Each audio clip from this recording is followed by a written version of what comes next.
vehicle sales. And Yes. these sales were conducted from the 14th of January onwards for about 10 days. Yes? Yes. What was your role on the vehicle sales from the 14th of January? I had the same role with the first one, which was to be in charge of the release of sales documents and be the eyes and ears of the commission and see that the needs of the staff members are provided if can. So in the first exercise, that's the second phase of tractor sales, you were a team leader. Yes. Were you still a team leader Yes. for the vehicle sales? Yes, I was. And what would be Mr. Bojan's designation then? Our team leader too. We're still both team leaders. Okay. Was it, is there, who's more superior than the other? We're all at par. You are at the back. So you are joint team leaders. Yeah, but I think we were still operating like two teams. Unless if I'm forgetting this part. You were operating two teams from separate locations or Yeah, that's one my location? belief.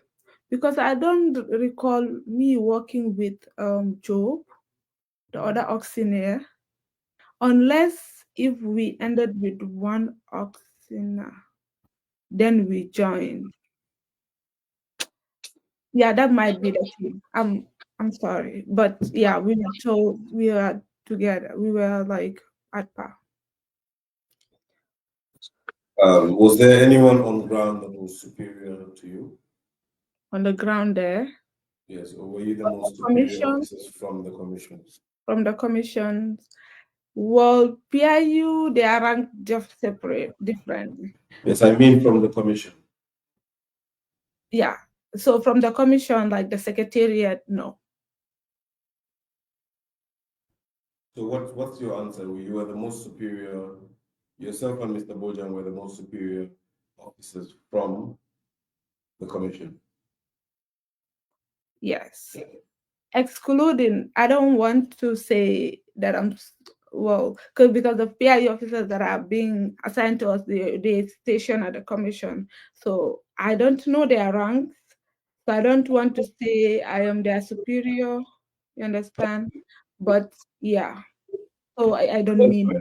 That's fine. My question was focused on the commission. But it's fine. I've gotten my answer. okay. And on the ground, whose responsibility was it to, since you were joint lead, whose responsibility was it to look at the reserve price against the sale price and verify that everything is in order, that the bid began from the reserve price and it's going on? Of course, the auctioneer would be in the thick of things, but there should have been somebody supervising, correct? Yeah. Well, no, yeah, you say supervising, but I was also checking the reserve prices that I have on my list and how the auctioneer is going, where it's starting. And K-Bar 2 is doing the same. So we are cross-checking. And you did this consistently because you have mentioned to the committee Yeah. that you did it for the tractor sales as well. Yes. Do you have those records Of what? of your daily sales transactions, your You daily mean input? different from the one you sent? Yes. No, that's the final one. This is the one that we have. Okay. So everything that you were capturing on a daily basis is was consolidated in that report Yes. that was sent to you by the investigators. Yes. Were there any discrepancies between the valuation figures and the auction figures, auction sales? So the valuation figures that we have, that's what we were using and observing during the auction. I did not see any discrepancy on the ones that we have on the list that I have. Um, Do you still have that list? that is, I mean, I'm talking about the same list, this one. So it's the same list that the investigators sent. We're speaking of the same list, right? Yeah, so this is the one that I'm having here. I believe if you obtain this list from the from MOJ or Ministry or government, because that's where we submitted. So just to make sure it's the same list that we are all talking about. If it's the one that you obtained from the report that was submitted, yes. So, Honorable Chair, we're making reference to MOJ 8B. All right. The list that is before you, or that report, is a report obtained from the submissions of the Ministry of Justice. But it is for you to look at the list to see whether you recall those transactions. And perhaps we will turn our focus to the list shortly. But before I do that, I'll give you the opportunity of looking at it. Maybe you can identify one or two transactions just to refresh your mind and to clear the record as to whether that's the list or not that you are referring to.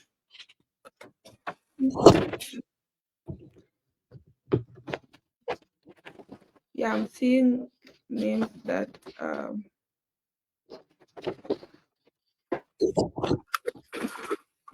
You can do that as we proceed. You can answer the questions as we proceed as well. sure.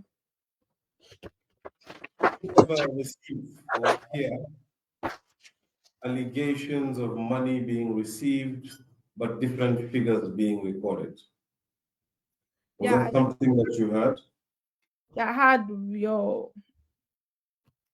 um yesterday when you had when Yesterday, yeah,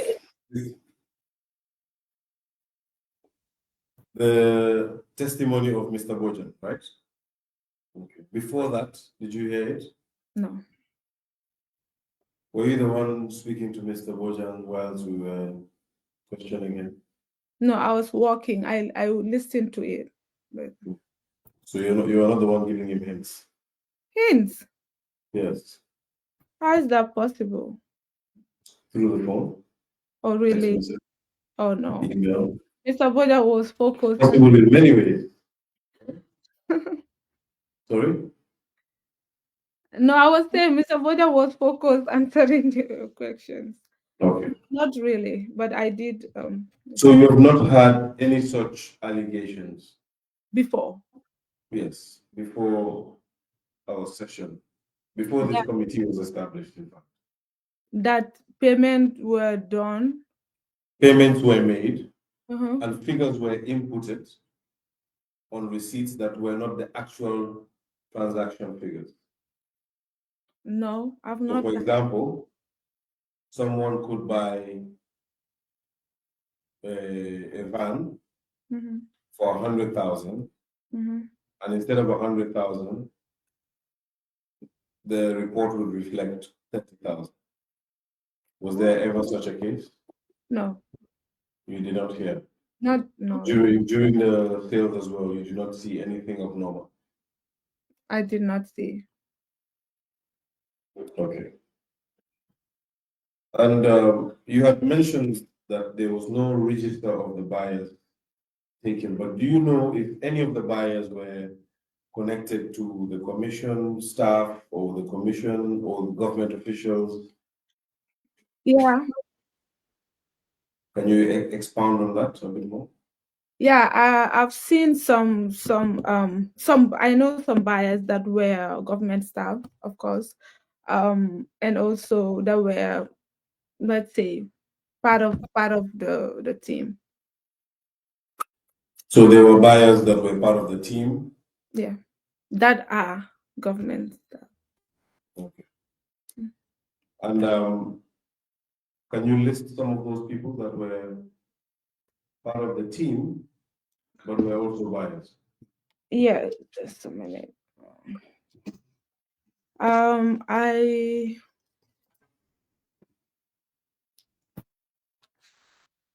so Ansumana Kebe,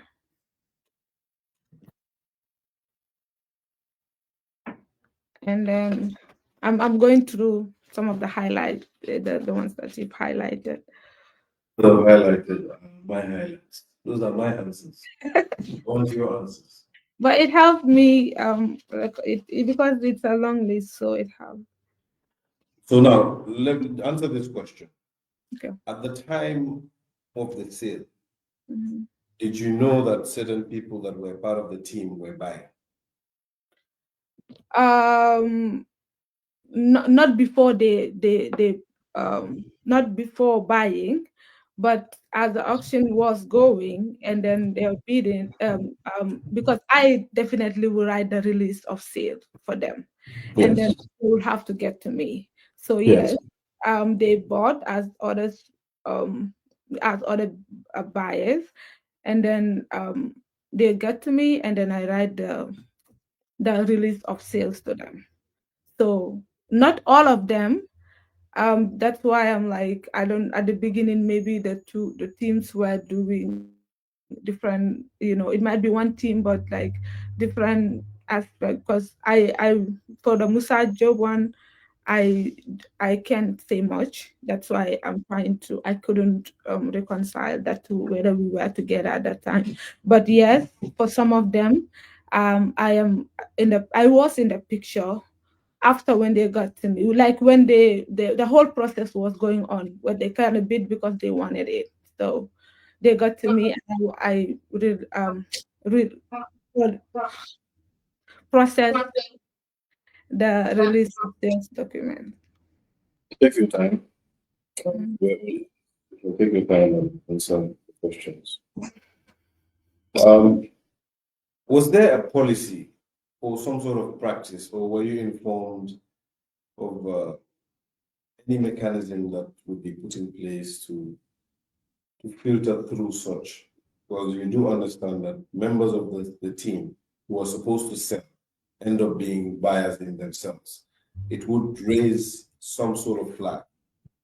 Was there anything that you are briefed to do when that arises?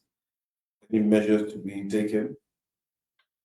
No, there was no measures regarding that. There were no policy, no procedure, like anything stipulating that um like teams or this particular group of people should not or cannot buy. There were no such guidelines in place regarding who can buy and who cannot buy. So staff were not asked to declare Mhm. their interest beforehand. You would just go and pose as a buyer. I mean, from what you explained, every single member of the team had their role and they were supposed to play their role. Mhm. Now, I'm wondering how their role will be played if they are taking on a different hat as a buyer, and whether that was communicated to the commission that they would be interested in buying such and such an item for Okay. anybody involved in your secretariat process. Okay, so these particular members that we are talking about are not members of the secretariat or the commission. That being said, I went by the Could you just clarify something? My apologies for cutting in.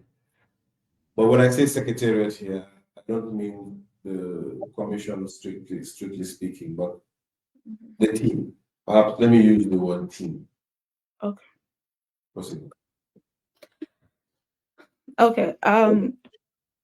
Regarding the intention, um, even though I wasn't put in the picture prior, but then I was told that the auctioneer was that this was kind of communicated.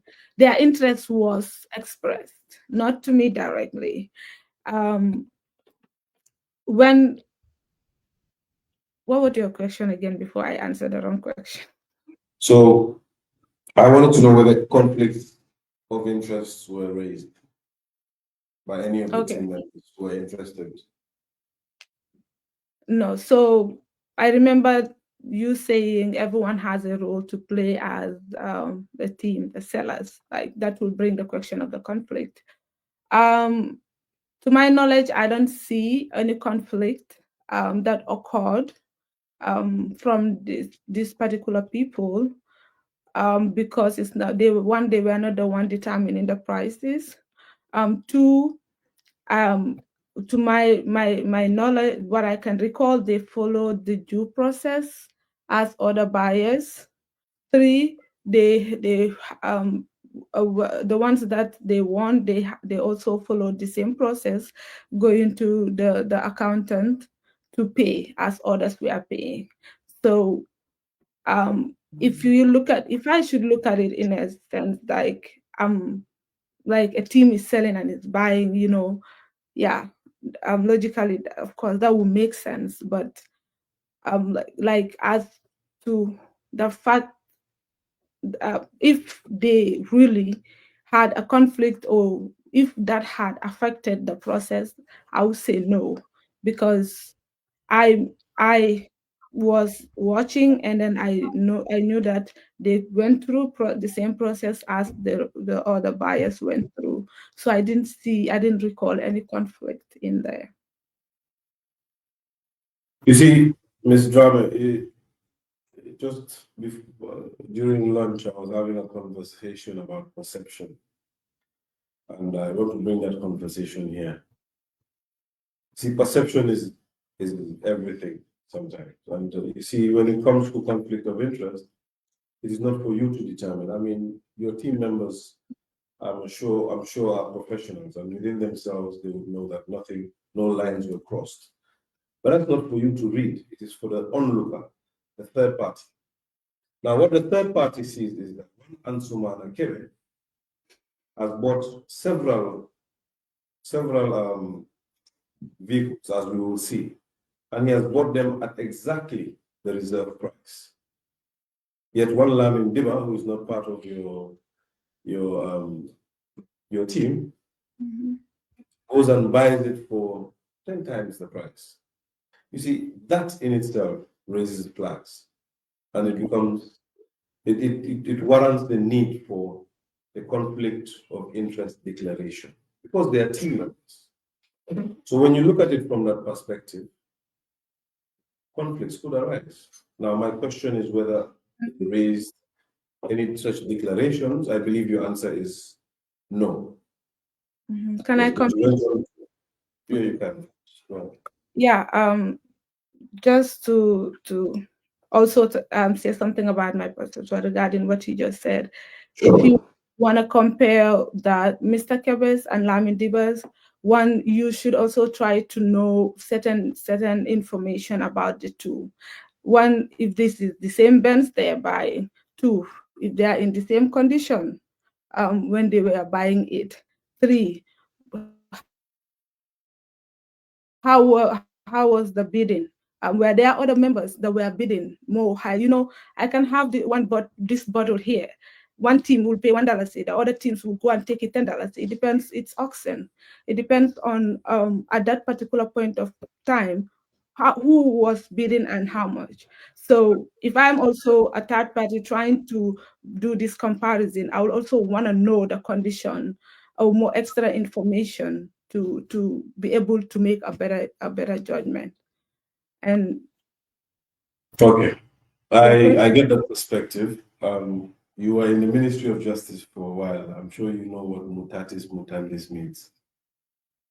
And if you don't, I will explain to you that my example was bearing in mind that all things would be constant.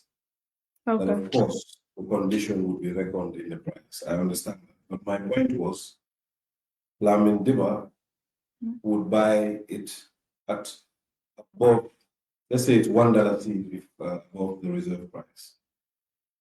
And Sumana Kebe has bought several, not just one, not two, several properties at the reserve price. And your testimony here this morning, as well as Mr. Bojan's testimony, is that the auctioneer begins above the reserve price.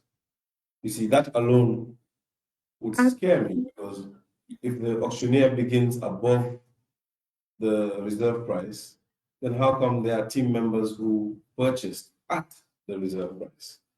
You see, that's what would warrant that declaration to come out. Sorry, you've been itching to say something. Go on. Yeah. So if I said exactly above and I did not say at, because I could recall this me saying putting, because I was trying to be really strict, because at that point our mind was, oh, okay, we put into this tax, let's make sure we deliver successfully. So I recall not only these instances, other instances that you would see with other names where if um, um, the item wasn't attracting buyers, the auctioneer tries to make sure that he gets at least the reserve price, because I guess maybe that's what when they contracted him, that's what they told him. Only some instances that they were too like, spoiled, then it will go below that. But if I said that in my testimony, I would like to correct it to say he do start at or above, at and above the reserve price.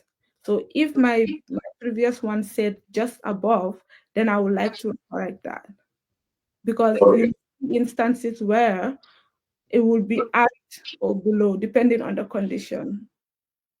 All right. So I'll give you another opportunity to correct something else. You had mentioned that at every point where there is trouble, you will call the commission, whether it's Ms. Sar or Ms. Abiosi. Now you've just mentioned that it's the auctioneer who will try to get at least the reserve price. Can you reckon those two statements? Yes, I can. What I'm trying to say regarding the auctioneer is that he was being contracted by the commissioners, and then he knew that he shouldn't go and auction anything below the reserve price. That was there, and then he made that clear to me. But the where I talked about the report, like getting authorization, I did not say like all I'm saying, when I call that particular, I don't have to call all the time for that. When we were giving the go ahead, like in this one or two instances, that's how we proceed, because those, like, it's the same condition. It's the same thing that we were being faced with. So it's not like, just to clarify, that I called like several times, many times, I didn't get no, that wasn't done. And I didn't say that. If I said that mistake, then I'm correcting it. It wasn't all the time or several times, no. Did you call once? So I think I could recall twice. I did Twice. And those times that you called, you were with.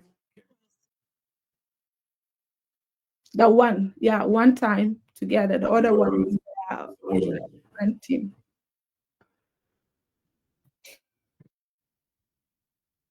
So back to whether there were any interest, conflicts of interest and whatnot.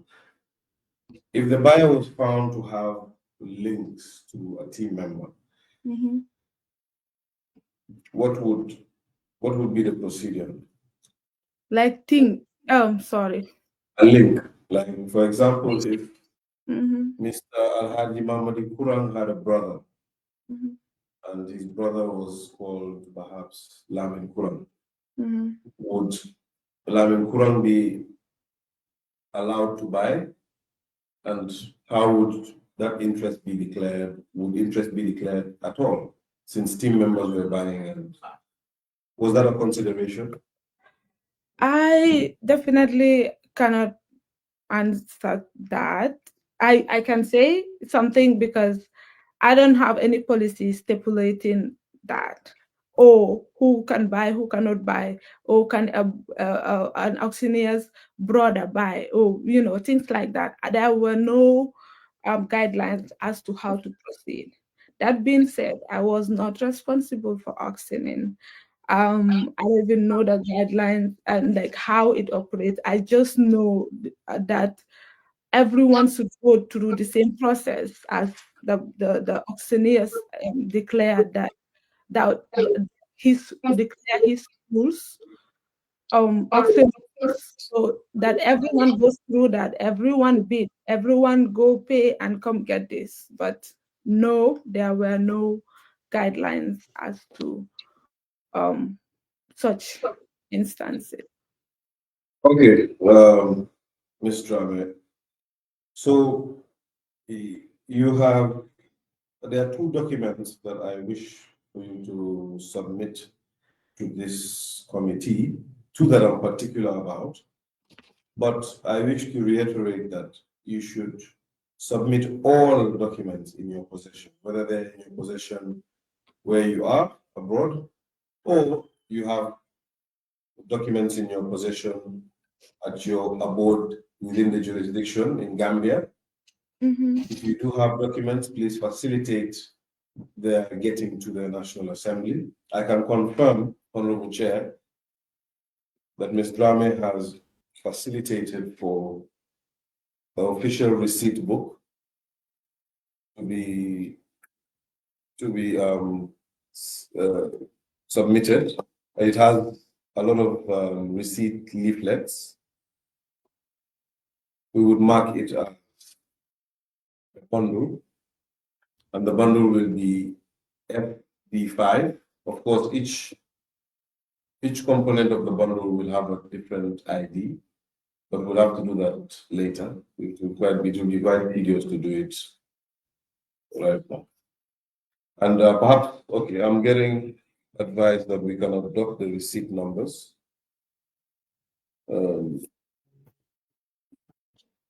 But in any case, it will be FD5 and the receipt numbers, or we will adopt a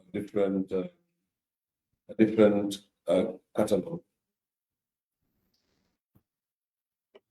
No, it's just been submitted to the team now. And Ms. Drammeh, the other thing I would need from you is the tabulated sales report. And you've noticed that we have not touched the tractor sales. All the questions I asked you with regarding to the tractor sales are peripheral, and we would need that report before we can delve into the activity. Yeah, I don't know really. I don't have that report with me, either here or home. All it's like we wrote our part, our contribution. We added it to the main report, and it was submitted to Office of the President or Ministry of Justice. So, in my capacity right now, I'm no more civil servant. I don't know how I am going to get any document other than the only thing I had in my possession was some of the copies that I kept for myself, and I gave those to you. I honestly don't know how I'm gonna get that. We are faced with the same problem. Since the Really? committee has some small authority, I would like to make it your problem. You have authorities. If you cannot get the documents, you can always write to the committee, address to address it to the chair and explain yourself. Okay. But from where the committee sits, it will be easier for you to get your hands on the document because you know the genesis of the document, it being your document, and also you know how the document looks like. So you will be able to identify it. Why? Aside from those two, one of which you have already submitted, I would urge you again to submit all documents within your possession. Now, I would like to hand you over to the committee, but before I do that, I would like us to take a sneak peek at the document that you were given by the investigators. And I'm pretty sure that the honorable members will take you up on that document. So I will not exhaust all the points on that document. I would just like us to look at a few of the scenarios on that document. Perhaps you can provide an explanation where your colleague not. Okay. And peruse the document. I believe you have it. Do you mean the MOJ 8B? Yes, emoji 8B. Sure. Now, the first point I want to speak on is a buyer, a very reoccurring buyer. Mm-hmm. This buyer seems to have followed the commission everywhere. And the buyer is called Jar Oil Company. Okay. And I want to know Mm-hmm. whether you recall Mm-hmm. this buyer. Yes, I do. Do you recall this buyer buying some Mercedes Benzes? The oil company bought a lot. Sometimes it's not him, sometimes it's his staff coming, but Who are yeah. we talking about? Because I believe I made reference to a company. Who is him? Jar Oil Company, everyone knows who Jar Oil is. There is I Hamid. don't know. You don't know? Please state for the record who owns Jar Okay. Oil Company. I don't know. Jar Oil Company that I know is Hamid. Yes. What is his name? Hamidu Jar. That's very nice to hear. Yeah. So it was this Mr. Hamidu Jar who came for some of the auctions, correct?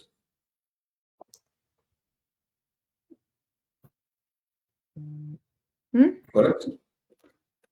You said it's him who came for some of the auctions. Yes. Yeah.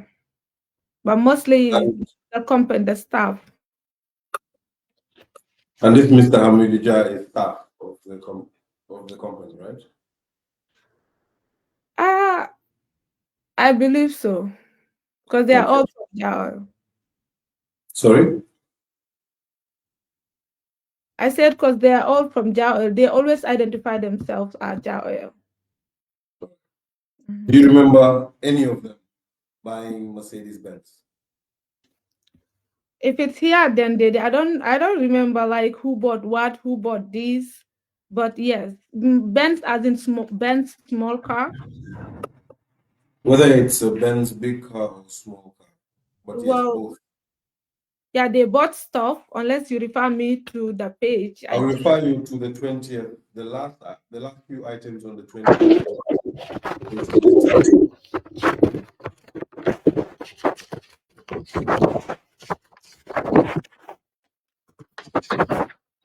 You said Ms. Drammeh, 20th?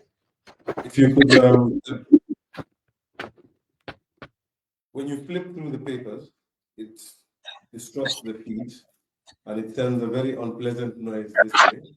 So just a bit more gentle with the papers. But it would be easier for you to go to the 21st of January and then just look up. Jar Oil would be right there. Yes. Have you found it? Yes. You can see Jar Oil in 3 times in succession, Yes. right after each other. Yes. The first one is the Benz MK14. Second one is the Benz MK57. And the third one is the Benz MK54. Yes. You observe that the company bought the first item for less than the reserve price. Okay, for the record, Ms. Drammeh, I would want you to highlight what product it is, who bought it, the reserve price, and how much they bought it for. Okay. It's a Mercedes-Benz MK14. It was bought by Jail Company. The reserve price was 20,000, and then it was bought for 18.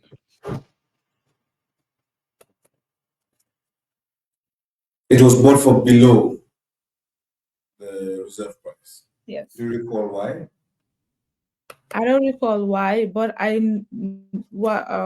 know that some, I don't know if this instance, but some of these ones that are being sold below was because by the time we got to the ground and to the items, it wasn't, the condition was very poor that it wasn't attracting buyers.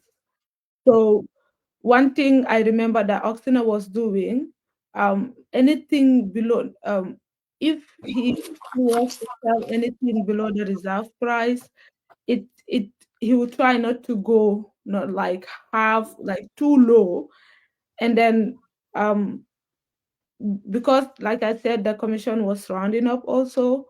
That is not like we do not want to leave anything behind, things behind like that would just be a loss because they were already scrapped. So I can't say for sure what's the reason, what was the reason this one was below, but those were some of the reason why some of the items were below the reserve prices. All right. I would ask you to flip to, my apologies. I would ask you to actually just go down below. If you can see on the 21st of January 2019, the item that is highlighted, head of Bedford. Can you see it? Yes. Page 23. When you read out the receipt number, read out the name of the car, who bought it, the reserve price, and how much they bought it for. Yes.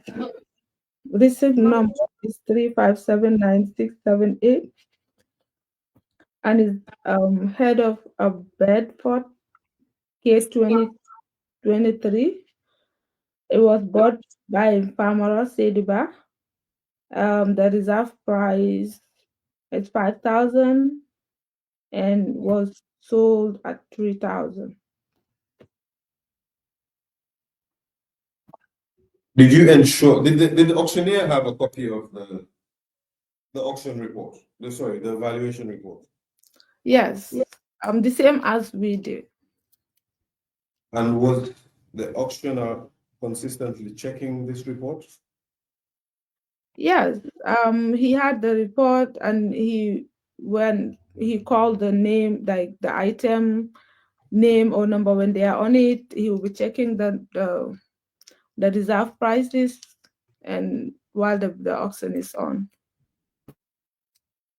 And would you confirm this, since you were the two personnel, the eyes and the ears of the commission? Would you confirm that before the sale is concluded? Would we confirm? Would you confirm that he has applied the right reserve price before the sale is concluded? Yeah, like I said, the list that he had, that's the list that we also had. Like, it's the same copy. If I was to tell you that this head of Bedford was valued at 500,000, would it surprise you? Very much. Why would it? Because the if it's the same, I might not remember exactly the head, but the ones that we've auctioned and seen, there were no head of a bed for that was in a condition to attract that much. I'm just speculating here again. Attract that amount, that amount, 500,000, half a million, and then we come to write 5,000 as the reserve price here, even if it's a typo, that's a huge difference. It's a humongous difference, I agree. But the difference is apparent in both the records. You can see that it was sold for 3,000, yet it was valued for 500,000. Well, on our list, on the list that we have, it was valued for 5,000. Okay. Several vehicles as well have been misdescribed, and several receipt numbers have been duplicated. How would you explain that? Okay, so regarding items being, you said, misdescribed. Yes, for example, the item we were looking at for Java, Mm-hmm. written is described by in your report as Mercedes-Benz. However, when in the valuation report, Mm-hmm. the Hyundai. Now, I'm not sure whether it seems One. like you know Which what's the, we say that again. You said the one that I just read. if you look at what you just read for Java, Yeah, for Java. Mercedes-Benz MK14. Okay.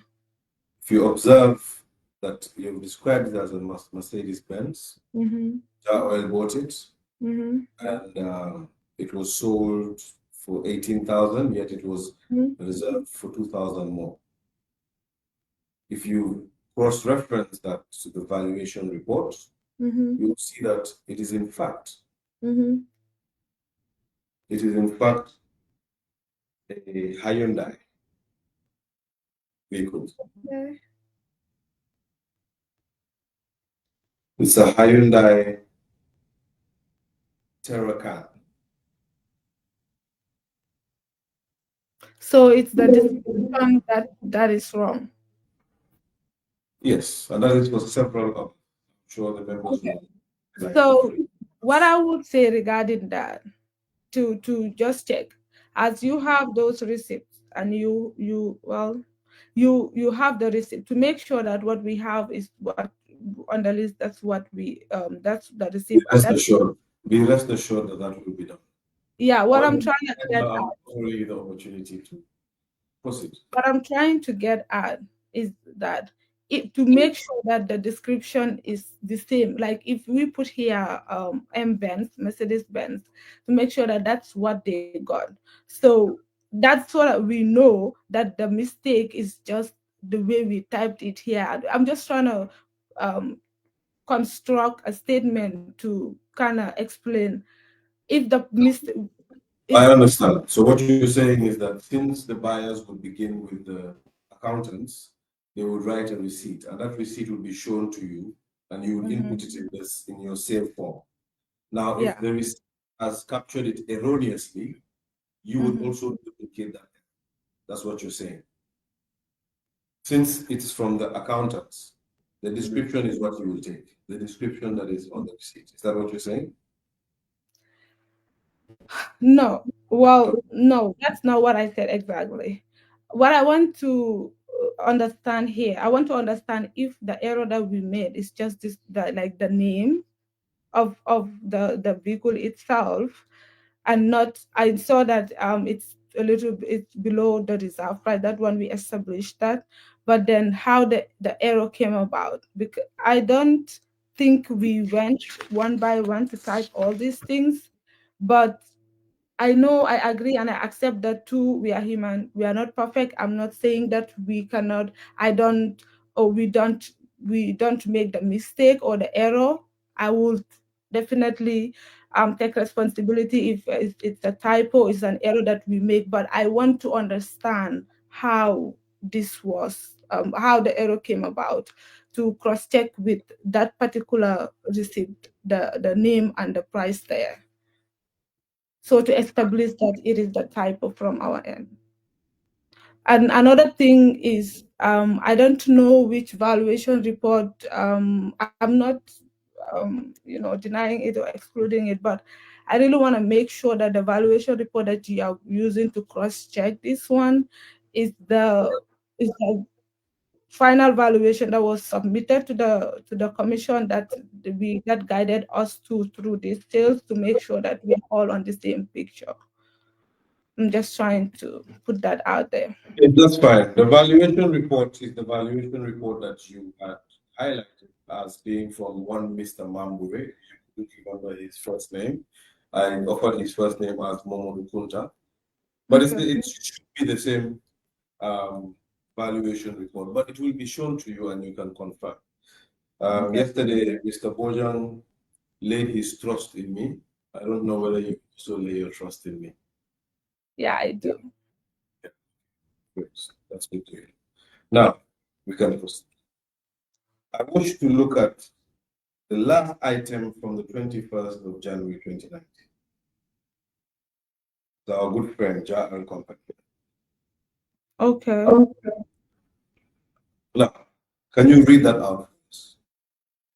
G Caterpillar K8, K32, K7, K29, K30, K32, K36, K38.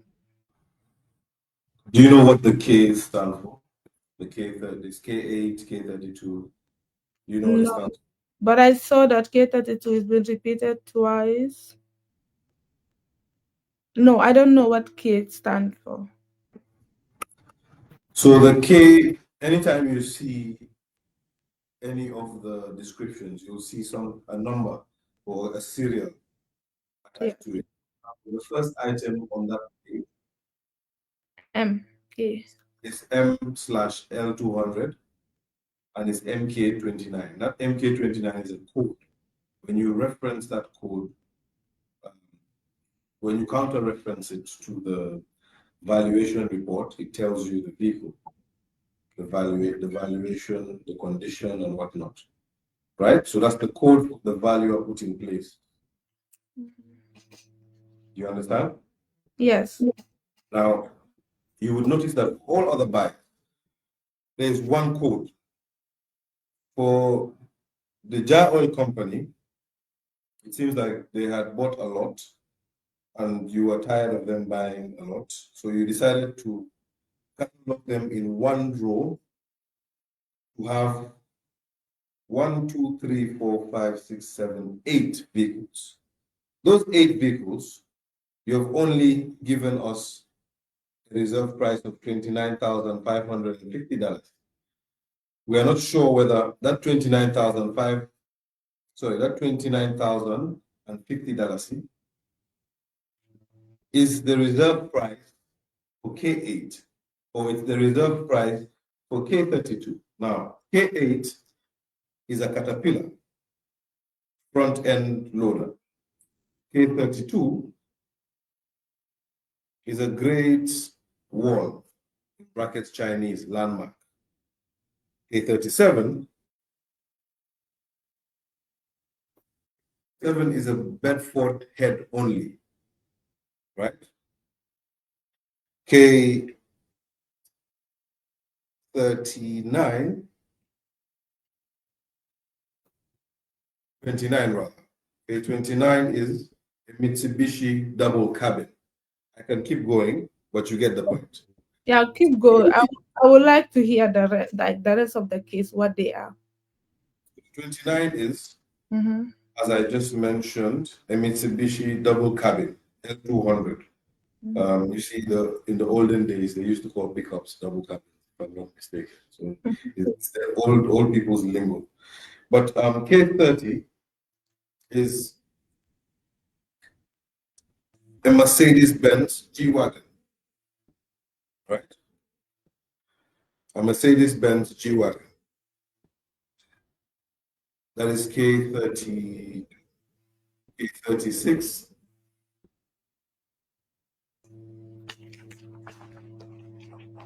K36 is a Bedford. K38 is also a Bedford. Have you gotten it? And the Yeah. description here, we're made to think that it's just a caterpillar and it is valued at $29,050. Mm-hmm. Please explain. And I would like to know, since you're reading the case in the valuation report, what are you seeing the prices or what the descriptions that they put attached to this case?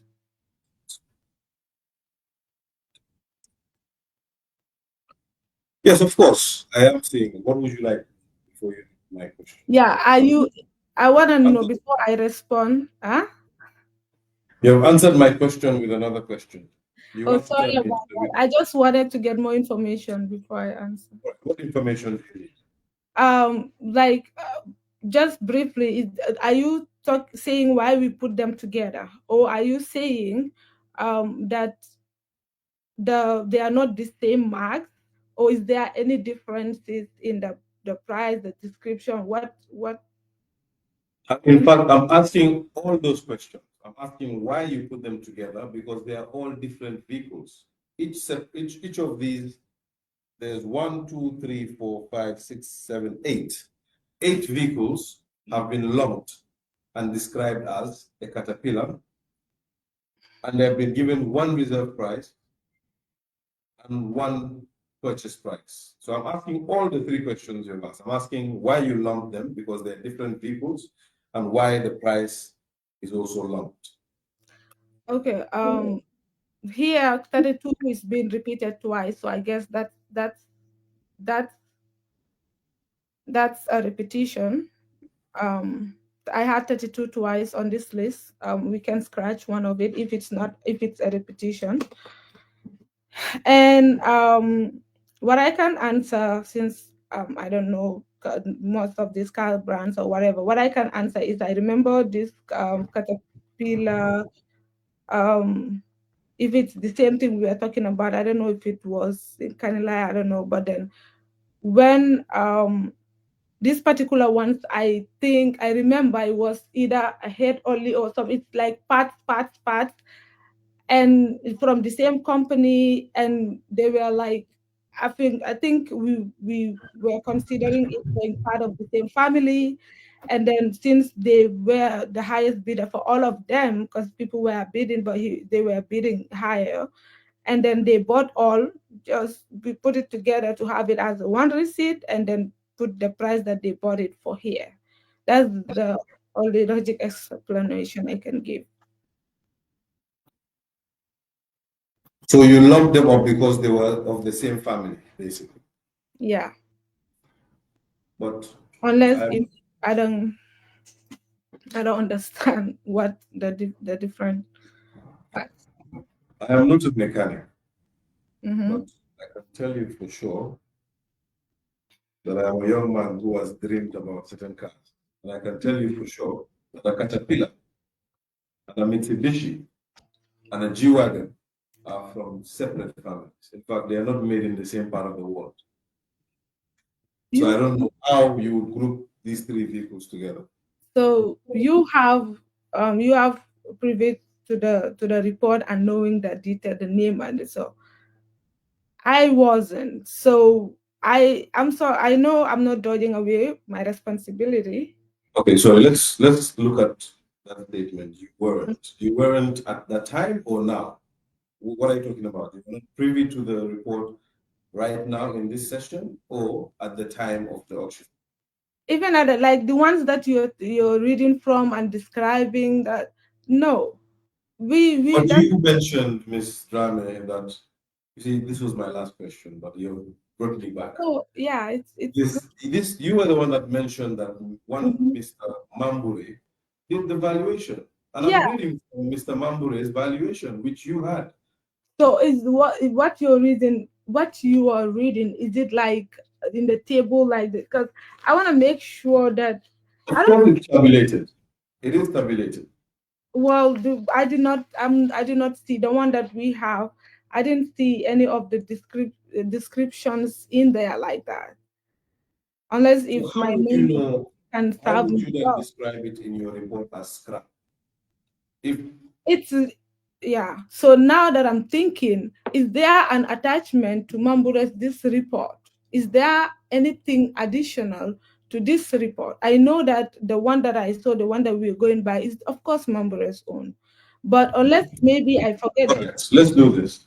Honorable Chair, I would ask that we stand down 5 minutes for the investigation team to send Mr. Mambure's report, also for the benefit of the members, since the questions are mostly from the two reports. If we're going to have a stand down of 5 minutes to furnish the witness with the report.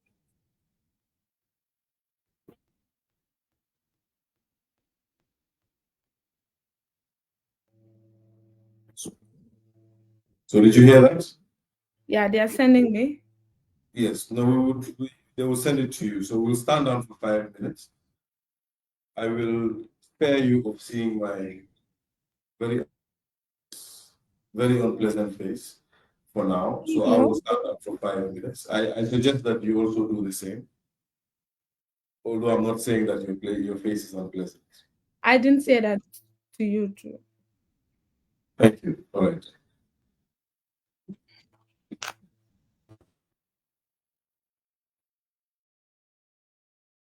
Yes. So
Can you hear me?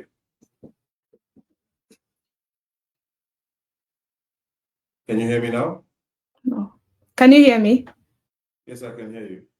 But I cannot hear you.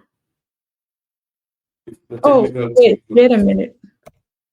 Can you speak? Can you hear me? Yes. All right. Have you received the document? Yeah, I did. Just trying to print it out now. Okay, so let me guide you on the document. So you would see that what the item we were looking at was on the initial document you received, Mm-hmm. and it was the last item of the 21st of January 2019. Mm-hmm.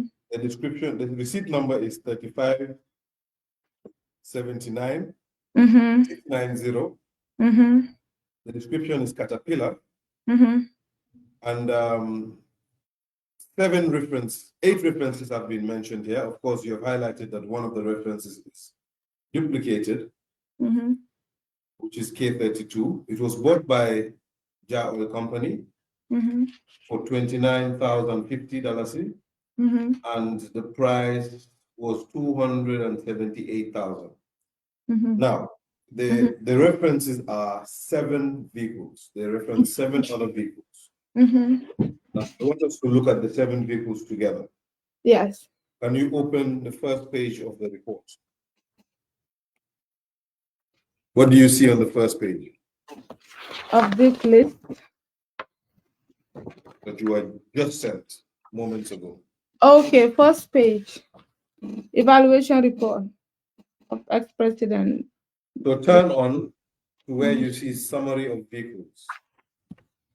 Okay, I'm there. Do you see it? Yes. All right, turn that page. What do you see? Summary. And you see on the far left, SH1, SH2, correct? Summary. Yeah. On the far left, what do you see? SH1. Mm-hmm. On the next page now, that's the page I want us to focus on. It says at the top, summary in very small words, and then it has a sequence of K1 to K40, right? Mm-hmm. Now let's look at the Ks. Let's start with K8. What is K8?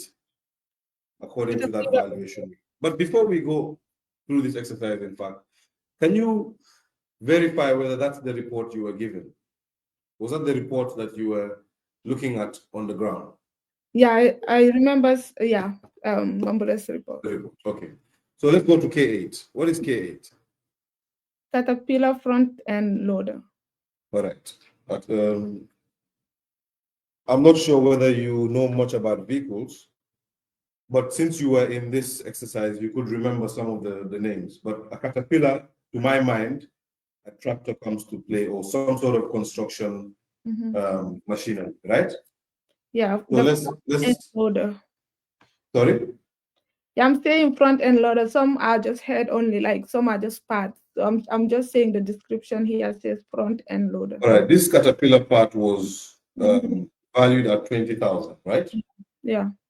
Okay, let's get that. Caterpillar, 20,000, it is K8, right? What's the next one?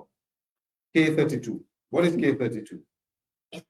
K32 is Great Wall Chinese landmark pickup. So it's a Great Wall Chinese landmark pickup. So it's a pickup, right?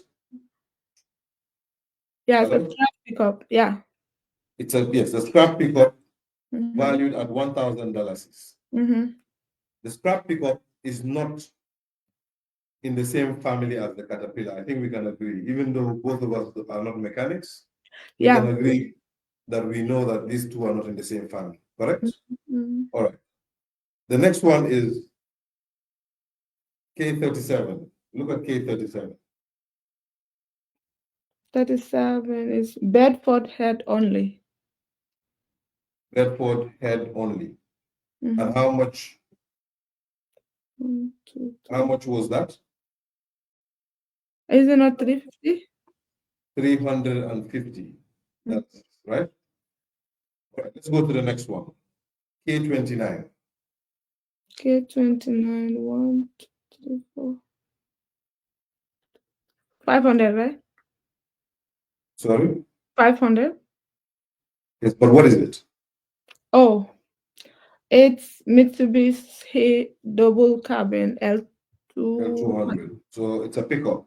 Another pickup that has no relation to the Caterpillar, no relation to the Great Wall of China, no relation to the Bedford Head. Different categories. Sure. This one was valued at $500, correct? Yes.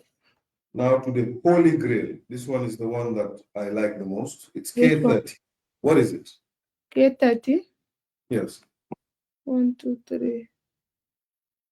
M Benz G-Wagon. Scrap. Mercedes-Benz G-Wagon, right? Yeah, 1, 2, 3. It says Mercedes-Benz G-Wagon, correct? Scrapped. A scrap. Yes, but what does it say, the description in? The name. The Yes, mark the name, M Benz G-Wagon. G-Wagon. So it's a Mercedes-Benz G-Wagon. Has been identified as a scrap, Yeah. which is not roadworthy. Mm-hmm. The damages, you see, consistently throughout this report, you would see that the valuer would value and explain his valuation. For example, if you look at the first item, the Caterpillar, the reason why it was valued down was because the windscreen is cracked and the tires are worn out. Right? It's valued at 100K. You can see that he explains at every step of the way. For this one, there was no explanation proffered. It is just identified as scrap, and the damage is still scrap. Now, this is what is baffling about this item, the valuation price. What is the valuation price that you see for the G-Wagon? The G-Wagon. 1, 2, 3. 200. 200 what? $. It's $200, yes? Not $200,000. That's what I'm saying here. Yes, not $200,000, but $200. Okay. All right. I wanted to. It's fine. What is the next item on the list? 36. 36.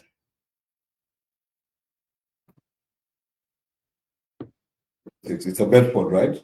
2, 3, 4, 5. Yeah. And it's what price? 2000. 2,000. And what about the last one, 38? 38. It's also a Bedford, right? Yeah. And what is the price? 1, 2, 3. Also 2,000, right? 1,000. Yeah. All right. Now, from your explanation, this was all described as Caterpillar, correct? My description. Yes. Let's go back to your report. Okay, not the valuation report. Yeah, it was all said Caterpillar and then their numbers KKK and the company name. Right. Can you explain again why you grouped them? Yeah, still that same explanation. We all agree now that it's not that they are the same family for sure, but they were all bought by the same person, the same company, and bought at that price. At that place, at the same place, and then put the amount together that was paid and paid to the cashier. The thing is that putting my rough estimate of this thing is below it's obvious that it's not below the reserve price here. So if you say the grouping of them didn't make sense, I agree, because they are not from the same family. But then other than the same person, the same company buying at the same time, because there are some are heads, some are parts, and some are vehicles, we put it together for easy.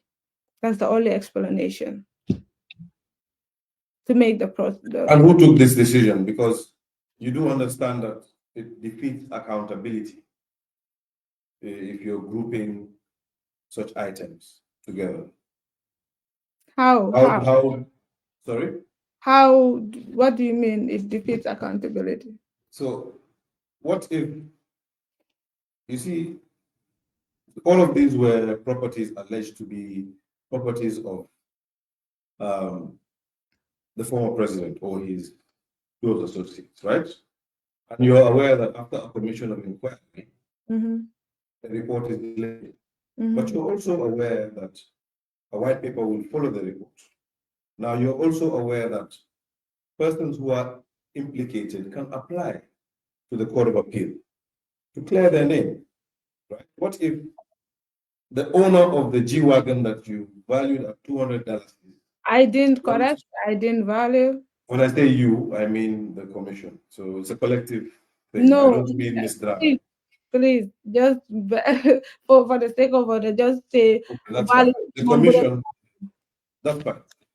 If the owner of a G Wagon decides that he is going to the Court of Appeal to, to ask the court to vary the decision of the government Mm-hmm.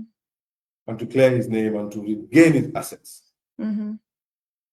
how is it to trace his assets when you've grouped it as Caterpillar? If we hadn't gone through the painstaking activity of having to identify each code Mm-hmm. on this, you would not know where the G Wagon is buried. Mm-hmm. You would agree with me, right? Mm-hmm. Because it's described as a caterpillar. Mm-hmm. And the explanation you gave was because they were of the same family. Now, if the owner took that explanation, he would never find his G Wagon. You see the point? Yeah. Apart from the owner as well, the government of the Gambia, the president rather, who you were supposed to report to as a commission, needed to know what if the president was interested in the G Wagon. He needed to know where the G Wagon was. So it's about accountability and where to trace the items. Do you Mm-hmm. understand? Mm-hmm. Yeah, So that's the point. I agree with your point that lumping them together wasn't a good idea. But then just also to put it to put across to you that because we can also agree that they were all valued by an independent valuer and indicated that they were all scraps and we all saw it on the ground. That being said, the price here that they were all, even though they were grouped together, did not go below the valuer's price. In fact, this part, like you could see that we tripled the profit here. But to your point, to your question, I agree. If I were to do it again, I wouldn't categorize them under the same family because they are not the same family. And Okay, so I also have my queries about the valuation price, but I do understand that you're perhaps not the right person to ask that question. But no. if I may just ask you out of curiosity, Oh, did anybody at the commission ever query any of these valuation reports or the amounts attached by the values? not to my knowledge. That's fine. Honorable Chair, that's it for me. If we could have a 1 minute stand down for transition.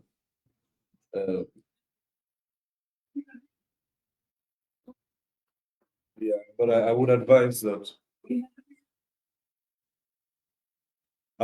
whoever is questioning would sit for visual. Not very loud, but yeah.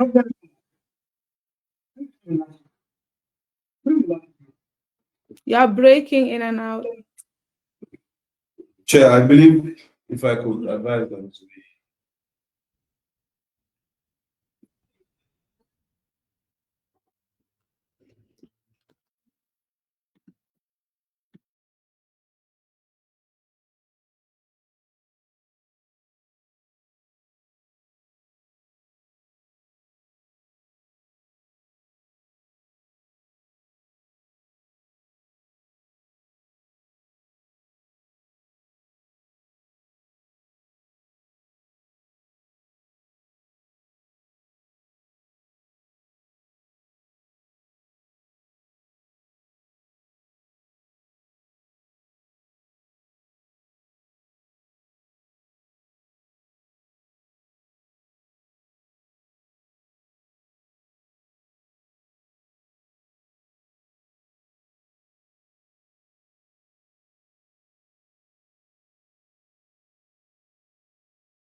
Andra, can you hear me?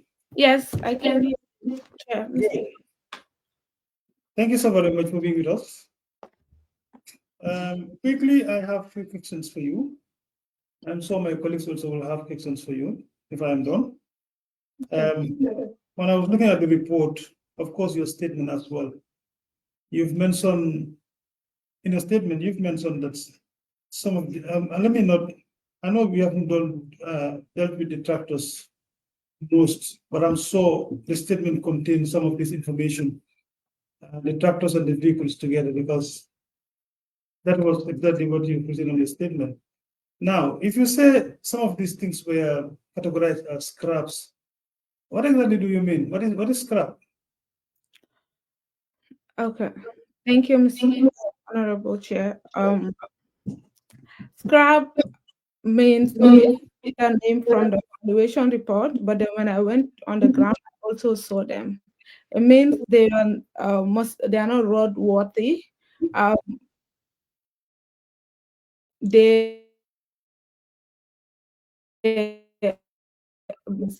from like accident vehicles who are not roadworthy. And as a result, but some of our buyers were even scrap sellers because they will buy, see at the point, some of them will even scatter just to take parts, different parts to go and sell. And aside from the value was description of scraps, when I went underground, my little knowledge on these items, I saw the condition that we met them in. That definitely tallies with how the valuer describes it as scrap. So when you say Mm-hmm.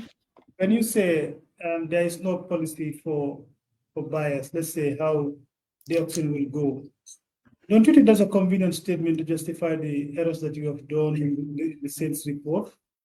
If you say there is no policy, Mm-hmm. even if there is no policy, I think it was ought for you to do right, not so.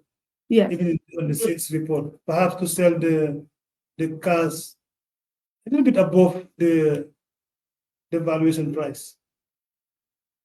So if you say there was no policy for the buyers, what do you mean exactly? Don't you think that's a convenient statement? I think that statement was responding to council's question regarding policy of who can buy and who cannot buy, right?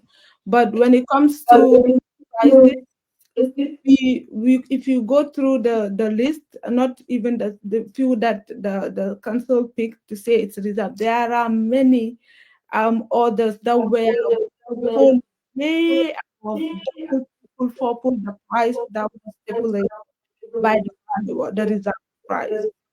So my response to the aspect was in regards to who to buy, because I was referring to some of those numbers who were part of the buy. You are breaking a bit. I'm not sure I heard everything that you said. Okay, I can repeat myself. Can you hear me now correctly? Quickly, quickly, yes. Yeah. So I was saying my response to the policy question was with regard to the buyers who can buy and who cannot buy, because council asked me about some of those officials that were a part of the buyers. But when it comes to the pricing, um, you will see from the list that many of them were sold double, triple the price. Like a huge profit was made if you compare the amount of the valuer and the amount that was earned at the end of the sales. So I cannot say that some of them were not sold at the reserved price, but majority of the items here, in regard, despite the fact that they are called scrap or described as scrap by the valuer, we were able to make huge profit from them. So the evaluator did his work and then submit the valuation report to the commission and was given to you to do the sales. You trust the evaluation report. I mean, even though some of the prices, you've seen the vehicles yourself. Don't you think the prices attached to those vehicles were very much low? I mean, what's your explanation as well? Because you've seen the vehicles yourself. What do you think at the time? And that would be a personal opinion. I know I cannot go against the value No, what it's not personal opinion. Wait, of, asking. You've seen the vehicles yourself, and you were the one who was supposed to do the sales. Not so. You were leading a team to do the sales. Am I well, correct? not well, I wasn't selling, but I was leading a team to represent Yes, the that's what I commission. said. I said you were leading a team. Okay. That's correct, huh? Yes. You were the one leading the team that Yeah. was selling. Yeah. Now, the evaluation report was given to you, even though Mhm. you trust the evaluation report, but you've seen prices attached to a particular vehicle. Before you sell, you did not even ask because you know those prices were what do you think about the prices that were attached to a particular vehicle? In your opinion, maybe that must have been sold with a lower price, kind of. What do you think? You have seen that, I know, and you did not even confront to say maybe the evaluation price that was given to you is way below the value of the vehicle. You did not advise as well. Okay. Um, in my own opinion, and what I saw on the ground, I, I, sorry about the alarm. I cannot go against the valuer's report for sure. That's his profession. But what I saw on the ground, I agree with the valuation report because we were in a very, very, very bad condition. That being said, make us just go and sell them at a low price. I've seen the auctioneer try several times, like to make sure, you know, he had several people bidding to take the price higher because that's the mandate. Like they wanted to recover as much as we wanted to recover as much as we can. That's what we were told. So it's not like if the valuer said 500, we just go and say, okay, let's go 500. No, based on the struggle, we did our best, our utmost best to get as much as we could on the ground, regardless of the conditions we found those things. You might see the name here, you can picture it, but when you are on the ground and see the conditions at which those items were somewhere in the grass it was rainy season. After rainy season, like it's hard to even access some of these. So in my personal opinion, I would say I would agree to the evaluation report, but I'm not a professional. All right. One final question. I mean, during the sales as well, I know you must have interacted with a lot of people on the ground buying these items from you. At what point have you engaged in personal capacity with the likes of Amirija? Because I know Ja company used to appear in his own personal capacity coming there, and then you've been engaging with him. Has that happened? No. We have I've seen the company, I've seen other buyers on the ground all the time. I've never even seen him until there. But on the ground, everything it was professional. I had not in any Did, instances had any did you personal are you confirming that you have never seen him? You've never have any interaction with him? Okay. before. No. Is that what you're I've, confirming? hmm? Before. Yes. You have never interacted with him. You have never seen him. No, before, until at the on the ground, it was even someone who was like, "Oh, I can't even say that." Describe the person. Say, "Hey, this person is this." We've never met.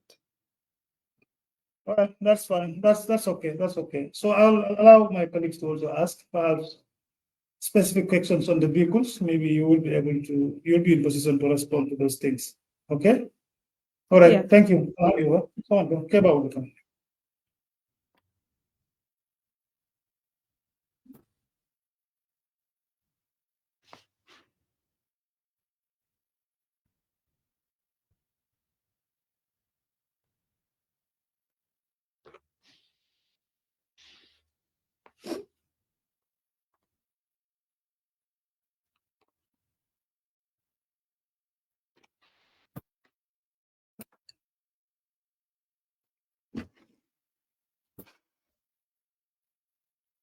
Good afternoon, Ms. Drammeh.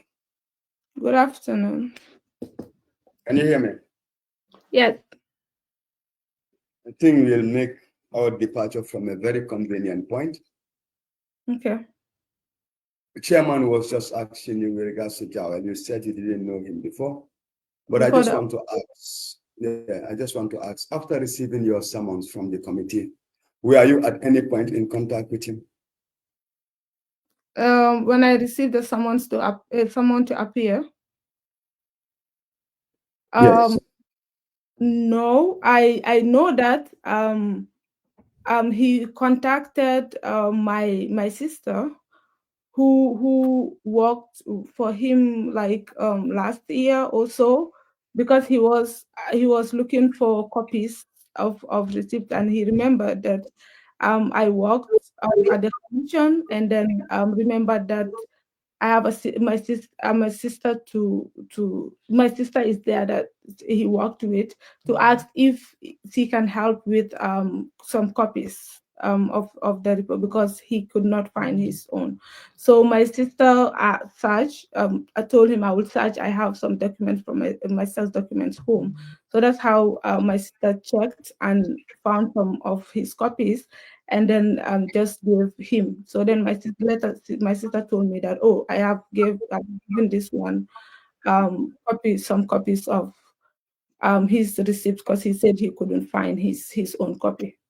But I told her that, oh, that was my copy. It was a government copy, but that shouldn't be an issue. Your sister must have been very conversant with the way you file your documents, right? She didn't contact you. She just went straight into your documents and produced the receipt. I have my documents at her house because Yeah, what I'm trying to ask here is, mhm. Was your sister working at the commission? No. She wasn't working at the commission. Mm-mm. Those documents are yours, not so. Yeah. And may I ask, are those original copies of? No. The They are documents just that I kept they are photocopies you kept. Yeah. Right. So the point I'm trying to get at here is, did your sister at any point in time work at the Ghana Commission? No. She never worked at the Ghana Commission. No. Right? So Hamiduja needed some receipts, contacted your sister. Your sister looked through your records and picked the exact receipt Hamiduja needs and give it to him without even contacting you. Is that what you want us to do? Yeah, but she informed me when she did that. I what? I don't understand. That's the question here. Did your sister inform you before doing it? Or were you contacted by Hamiduja directly and then you directed him to your sister? Or were you just informed after everything happened? I was informed after everything happened, but she texted me that she gave this one a copy because he needed a copy. Then in that case, now you will provide the telephone number, the address, and the name of your sister to the investigators. We'll get to it. Yeah, If at all you were the one, no wait, allow me to learn. If at all you were the one who got in contact with Joel and directed your sister, that would have been good. But now it seems like your sister knows more about the Ghana Commission and she can even provide answers in your absence. So she'll be a person of interest to this committee. No, we'll get this straight. Provide the name, not to me, don't do it on camera. Provide the name of your sister to the investigators and her contact details. Yeah, if you would allow me, my sister, in fact, submitted all the copies. That's what I kept at her place, and she submitted all those to the investigation team, and that's what was handed, what was named as FD5. And my sister did not know anything about the commission or whatsoever. See, before here, I put all my documents. I trusted her with my documents. I gave her, and these are not anything other than the copies of the receipt, because it's bulky, and that's all. Yes, that's Ms. fine. Drammeh, Mr. Raman, the point we are trying to get at here is, you were the one working at the Ghana Commission. Yes. And the committee understands perfectly well that you are not here, and it is only right of you to have someone who will be picking those documents and then delivering them to the committee or any other individual who might need them. That is okay. But with your narration of events, what we are driving at here now is a different ballgame. Because when the committee needs the receipt from you, did they contact your sister directly or did they contact you? They contacted me. They contacted you and then you contacted your sister. And did the same sequence with Jael? No, Jael went to your sister directly. And your sister was able to trace the receipts and all other documents. So No, first we're interested. was just that is Now tell us exactly how it happened. Tell us. My Jael reached out to my sister because she worked for him at some point to ask if she can reach out and help him with copies. Reach out to who? Me, because he knows that I am. I will guide you now. Whether Jael asks whether she can reach out to you. Did your sister reach out to you before giving Jael the receipts? This is the only opportunity you have now to correct the records. Did she reach out to you before giving Jael the receipts? Or did she reach out to you after giving Jael the receipts? She reached out to me after. Okay, then I would think we've concluded on this point. You can provide the name of your sister and her contact number to the investigators. We'll pick it up from there. How many tractors did you sell? Can I come in before you do that? If that will only be if at all you have a different version, different from what you told me. But if at all is to if at all is to stick to the same story, we had that and we understand it fully well. But you may. Please, you can say something.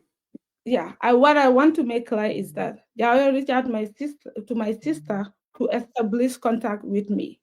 Right, my sister had the receipt, all the copies of the receipt, the ones that I left it at her house because it's my sister, and those are receipts and they are copies that I kept for myself. So she provided copies of the ones Jael needed and let me know, we are sisters. She let me know that, oh, okay, this one asked for this copy, and then I gave her, and that's fine. The investigators have my sister's contact. Now, if there is more information that they want to know about my sister, that's fine. I can give them. Now let's break this down. The intent of Jael reaching out to your sister was to establish contact with you, right? Not so. That's what you said. That Jael reach out to your sister so that he can establish contact with you. Am I right? I don't have contact with you. No, was that what you said? Yeah, for my sister to contact me. Was it for your sister to contact you or for Jael to contact you? For my sister to contact me. For your sister to contact you? Yes. Which means still you are sticking to the original version. That your sister only informed you after providing the receipts, right? Yeah. Yes, that's what I've said. If that is the case, then we can move on to the other one. I wanted to just clarify it. That's fine. Okay, that's understandable. The investigators will get to your sister, and then we will do the needful. How many tractors did you sell, Mr. Drammeh, as the leader of Team 2? We sold 59 59 tractors. 59 tractors. Yes. How much was the total value of sales? It was for the exercise that was conducted between the 1st to the 5th. Or to make it simple, how much was your total sales value? Just your team. For Team 2? Yes, for Team 2. It was 5,819,000. 5,819,000. 5,819,000. You said you are part of Mamadi Kuram's team during the initial sales. Yes. How many tractors did you sell on the first sales of the tractors? 43. How much was the total? Total value of sales. Give me a minute. Let me check.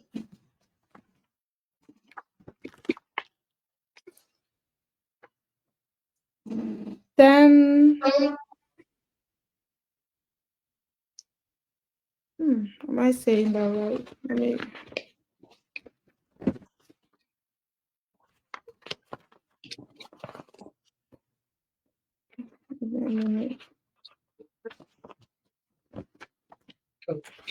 Oh, I think this is correct. 10,527,000. When you were part of Mamadi Kurang's team, you sold 53 tractors and you realized 10,500,000. 10,043,000. No, And then I when mean, you were, sorry. yes, I please, mean please. 43 tractors, not 53. Yes, you sold 43 tractors, right? And you realized 10,500,000. On the Correct? Kurang. Yeah. On the Quran. And then when you are the leader of team 2, you sold 59 tractors and realized 5,819 tractors. Which means when you are with Mamadi Kurang, you sell lesser tractors. And then almost doubled what you sold or what you realized after selling 16 tractors more. Can you tell us some of the underlying reasons? Of course. During Quran's tenure, the tractors that were auctioned were in a very, very good condition. They are John Deere's, how they call them, the green ones. They were Tell us, sorry. We'll take it step by step. Huh? Sorry if I cut through. I don't intend to distract you. You said they were in a very good state. Can you describe their condition for us? Their brand, their condition. Some of them were new. Some of them. What was the brand? What was the brand? Yeah, if I can recall, I don't know if all of them, but most of them were John Deere's, like the green ones, the green color tractors. That's what I can say. Not much description, but I could tell that they were in a good condition. Some were new, some were next to new. Part of all those, but some of them in the rural areas were Mahindras. But most of the ones that were sold, I think, at Kotu workshop were like more of John Deere's. And those attracted a lot of money. And then the second phase, when we went through the second, and after 3 months of post, and the rainy season, and the valuation report even, I remember, indicated that type is of essence, and these people, they are going to lose their value, they'll depreciate. The time of our auction in October, when we were on the ground, majority of those tractors were not roadworthy. They were scraps, most of them. If I may cut through here, Can I? When did Mamadou Pura conduct his own auction? Which month and year? Can you recall? June. June of 2018, right? Yes. And your own auction was conducted in which month? October. October of 2018. If we do the maths, we are talking about June, July, August, September, October. That's just after 4 months, right? During the rainy season. Okay. 4 months. You may proceed. Yes. I was part of both teams, so I played both roles. And it was during the rainy season when that post happened. Between that period of time, so many parts, so many of them were cannibalized. Parts were stolen.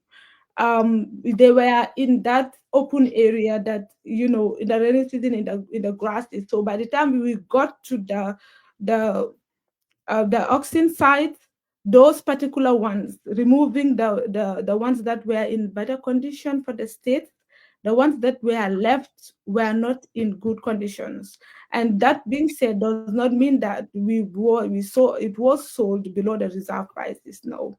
All I'm trying to establish is that the first auction that I took part in with Mamadou Kurang was the beginning of it, and then entails the good, almost new tractors, good John Deere good ones, that attracted, or had like that we sold for a high price. These ones that we went around to complete were more of scraps and struggled to even got some prices or bidders or for it to attract bidders to bid for them. So these were the two reasons. The post that rainy season, parts were stolen, most of them were cannibalized.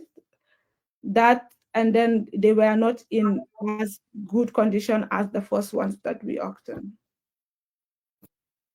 Mamadou Kura conducted the first auction of the commission in June of 2018.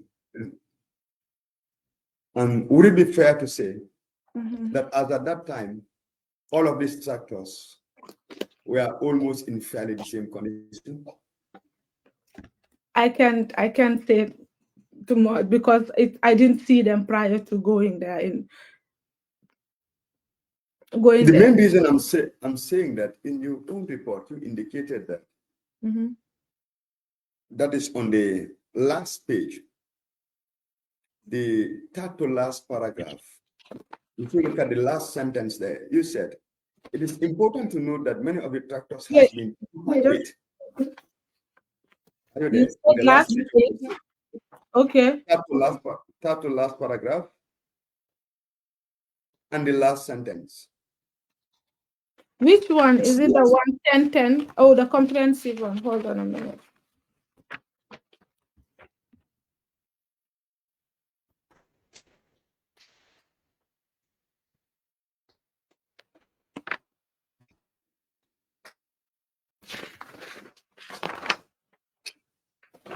Sorry, I might have a wrong one.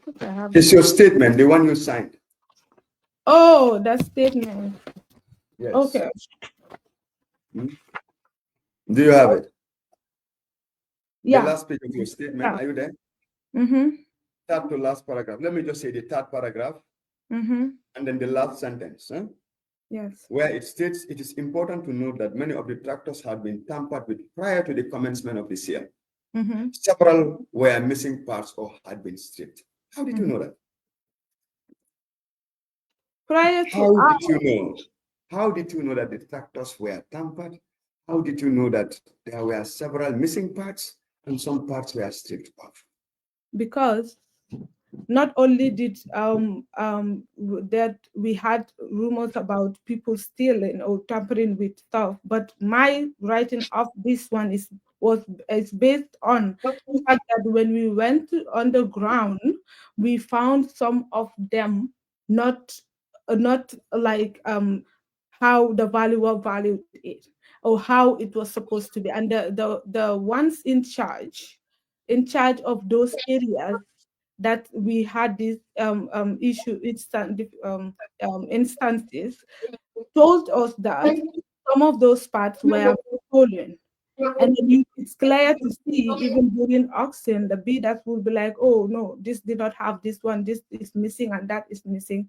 So my statement is based on what we found on the ground. And we were told that it happened during that time that we post the auction, because when they were packed there, they were intact. But when we got there to do the round up to the continuation of the auction, we found some of these the ones that I've mentioned here with missing parts. Now let's break this down. How many of the tractors were tampered with? How many of the tractors were tampered with? I can't quantify it here. I can't say, but I can say that it's a lot. And then just to define, Mr. Drammeh, that one is important because I'm currently looking at your report. And if you look at the comprehensive report that you sent to the commission, if you turn to the second page, the first line reads, do you have the comprehensive report? Yes. The first line reads, also some tractors and other related farming materials were not recorded in the evaluation list of tractors were found by the auctioneers and then were sold. No, wait, go to team 2. That is team 1. Go to team 2. Are you on team 2? Look at the second paragraph, the first line. It says, however, most of the tractors were tampered with and some parts were missing. Mm-hmm. And as a result, some of them could not attract the prices and remarks stated by the value. Mm-hmm. Mr. Ahmed, you were the one responsible. You were the leader of the team. The valuation report that was given to you was to serve as the standard, the guide. Now, if you go to the fair and you are reporting back, during the course of executing your duties, you realize that the nature of the items have changed. What is the first thing that you should do? I call. You call, and when you call, will you just say some or will you give them the quantity? But you know, it's hard to quantify because I didn't see it. No, you were on the ground. You conducted the sales. Yeah. And you said you were there with the value. Yeah. In your report, no, wait. In your own report and in your own words, that is in your statement and before this commission, you said that the condition of those tractors differ with the valuation report. Not so. Am I right? So now the question of verifying is no longer there. They are visual. They are before you. And these are tangibles. They are tractors. They are not minute items. So tell us, why didn't you quantify the tractors which were having missing parts in your report? Can I? Yes, please. Please let me provide context so you understand. I put here, however, most of the tractors were being tampered with and some parts were missing, and as a result, some of them could not attract the prices and remarks by stated by the value. Well, when we were on the ground, we are not with the value, we are with the auctioneer, right? Just to give you a reference to why this was important, when you have the order from the chairman, January 2019, it also indicated how why the remaining of the stuff left the auction, because they received information that they were being tampered with. Just to give you why, to let you know that I'm in line. It wasn't a decision from me, that it's from. But when to come to quantifying these things were somewhere farming stuff, somewhere tractor parts, but that doesn't, I didn't say that they were left, they were sold. And we called this, I remember this instance calling, this is where the other call was like, when it comes to the tractor sales, the call that I did until I spoke with the commission. Miss Drammeh. Let me finish. If I don't finish, I cannot complete my statement. Can you please allow me to conclude my? Yeah, I would allow you to finish. I just want to gently guide you. No, let me finish this statement. You can finish. Please do finish. Yes. So those tractors were sold, but then we got the consent, like, and the authorization to go ahead with the auction of the ones that did not attract buyers, or that went a little bit below the valuation price. So we did not act alone in this. We got an authorization from up, and then we had the order was there that shows how the stuff that were left were being tampered with. Yes. Thank you for that. That's why I wanted to cut through the chase, because I haven't reached at the level of the sales. For me, what I'm trying to do here is to establish the facts as you state them. These are your words, that some parts were missing from the tractors. And then the description or the nature of the items on the ground differs from the valuer's report. Together. That should be based on your own observation, not what was reported by the commission. And in fact, you use that as a justification, okay, to say that that's why they could not attract the price. So, Ms. Drammeh, the question is not about whether you have authorization to sell below the reserve price.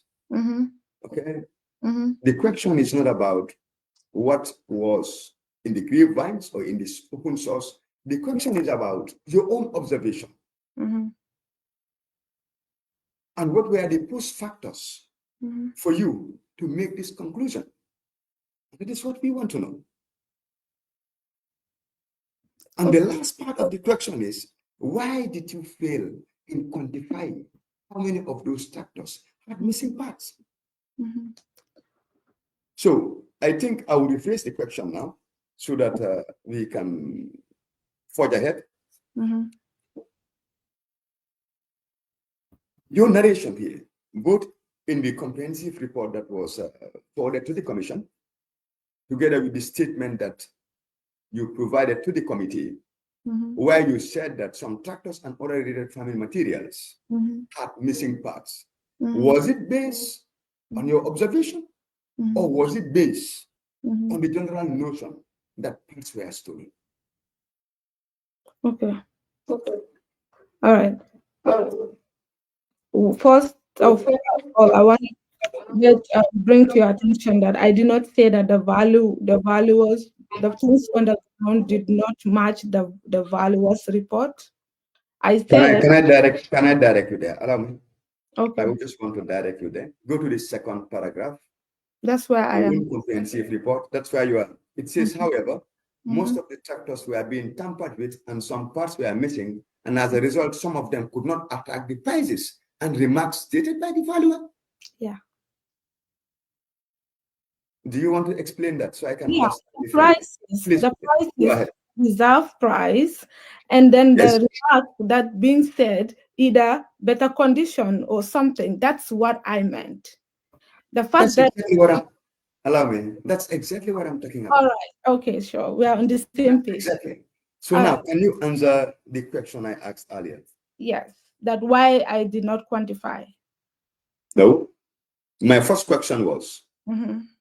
your conclusions in both the comprehensive report Mm-hmm. and the statement you provided to the committee that some of the tractors had missing parts and they were being cannibalized. Was it based on the general notion which was in the open source, or was it based on the observation of Team 2? It was based on the observation and what we found on the ground. Now, can you tell us how many of those tractors were quantified? That I can't. How many of those tractors were cannibalized? That I can't establish, but what I can establish, what I can establish was I indicated it in the report that they were tampered with, but I didn't say they were not sold. The fact that they were sold. No, allow me. You see, price is of the significance here. And by virtue of the fact that the state of these items is being used as one of the reasons why you couldn't fetch a better price for them, then it can no longer be overlooked. So we are not looking at the fact that whether they were sold or not. Their condition matters here. Because earlier on you did say that the tractors Alaji Mamadi Kura sold, the 43 tractors were in a very good shape. Not so. Compared to the ones you sold 4 months later. And the underlying reasons you brought were, one, it was in the rainy season when we were doing the sales, and that two, many parts were what? Tampered with. So now the question is not whether you sold them or not. The question is about the price. And in your own report, you said because of their condition, you couldn't match the price of the value. So let's not talk about the sales now. Okay. Let's talk about the conditions. So now I will ask you the question again. Why was it difficult for you to establish the number of tractors that were tampered with? Honorable, it's not like it's been difficult to say. If I want to quantify the tractors that were affected, I would say all the tractors that we sold were affected. One, all of them, because they were all in the open area. But that would be wrong. Hey, let me finish. You're not allowing me to count. You're cutting me. So no, wait. Allow me, Ms. Drammeh. It's my responsibility also to guide you when I have evidence. And this evidence is coming from you. In your own submission, your own report to the committee, and I will refer you to the second page of the comprehensive report. And these are your words. You said, however, most of the tractors, that is not all of the tractors. So if you say all of the tractors, that will be wrong. Can I come in most, before yes, you go? I said most of the tractors were being tampered with, but now I said all the tractors were affected, and you did not allow me to finish my statement. Okay, you can finish.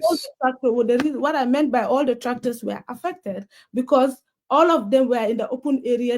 That's how many months you count? Was it 5 months duration during the rainy season? So all of them that were out like in that open area were all affected. That's what I mean by affected. I am not going against like deviating from what I have in my statement, as most of them were tampered with. You want me to quantify that? I cannot quantify, but I just, it was what we did in the provinces. Team 2 was 59. Most of them were tampered with, which we all established, even us on the team. And then I can refer you to the order given by the commission and the application by the council January 2019 to the fact of how these equipments out there were being tampered with. If you want to go and cross check that, you can see that I'm just saying anything in that. Miss Drammeh. Yes. The order of the commission and the application they did should not be used as a justification or as a reference or as a narration in the preparation of your report. Your report should reflect. Allow me to come. Now I'll give you all the time and then you will reciprocate. Your report should reflect the actual occurrences on the field. That is your actions, if you thought there are any omissions or inactions, but not what was the application of the commission. The application of the commission was to ensure that the court grants them the permission to conduct the sales. Okay? So still my question remains, because if you look at these items or these vehicles, they are tractors. Leaving them under the rain for a year would not even do anything to them. Look, these equipments are there for farming purposes. They are used to water.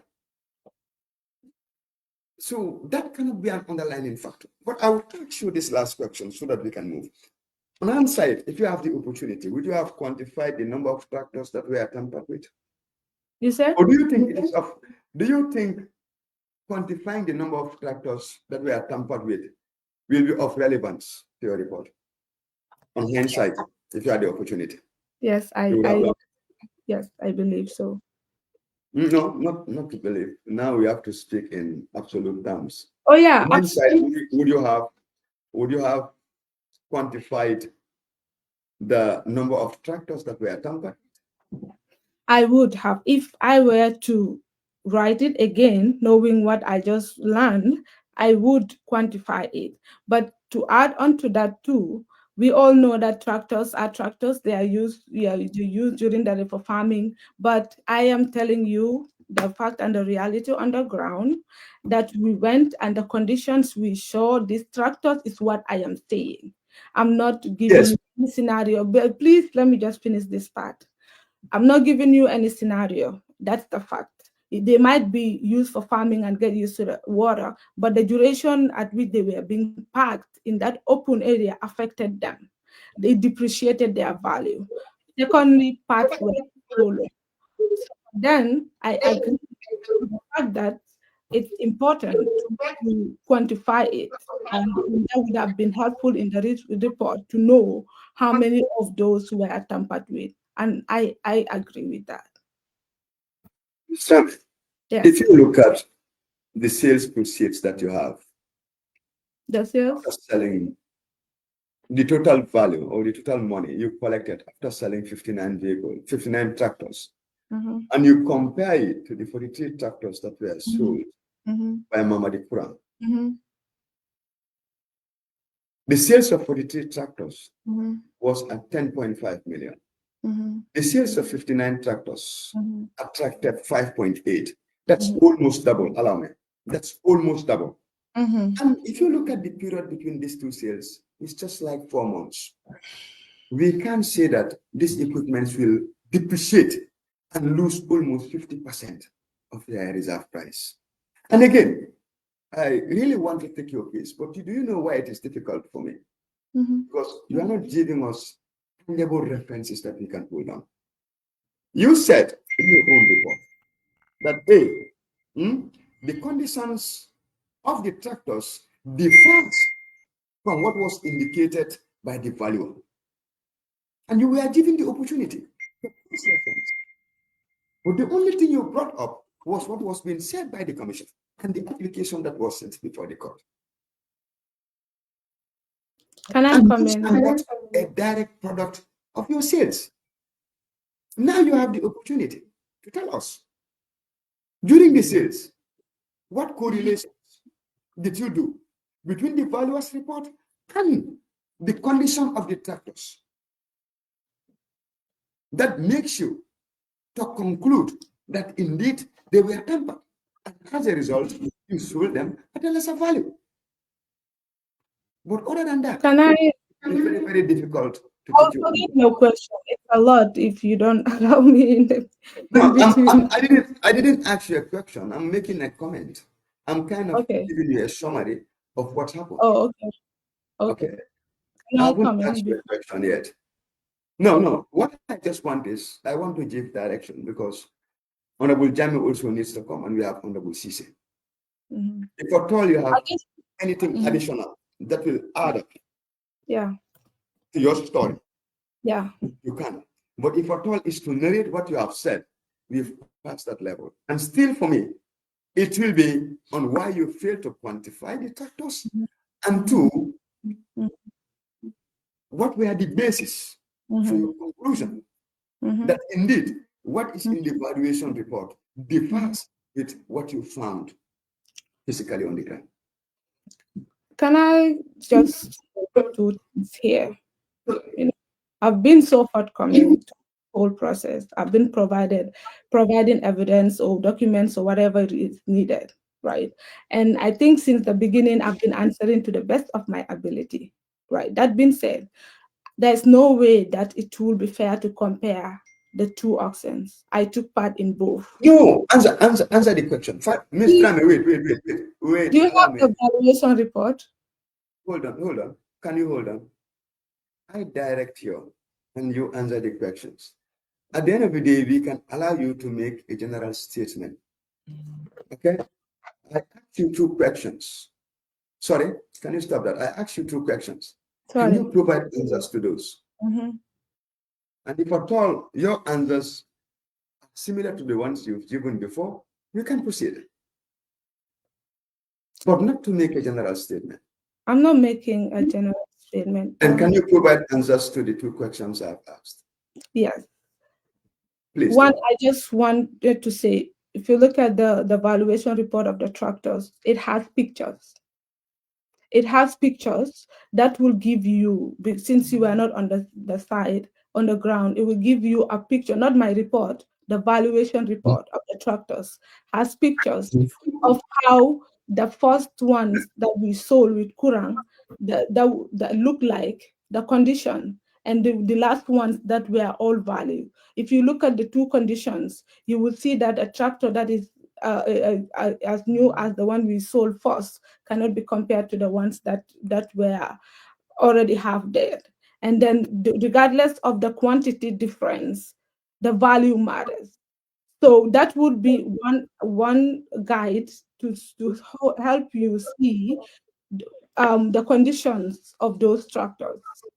Two, I'm not giving you any statement. These are facts on the ground. I wasn't responsible for pricing. One, the valuator did his valuation, the auctioneer auction, and then the commissioners and my superiors were in the picture of all these issues that we were having, just the people stealing, tampering the tractors, cannibalizing, they all know. So these are not just me. It's as a result of that an order was given to quickly give auction them and give out the ones they reserve for the state.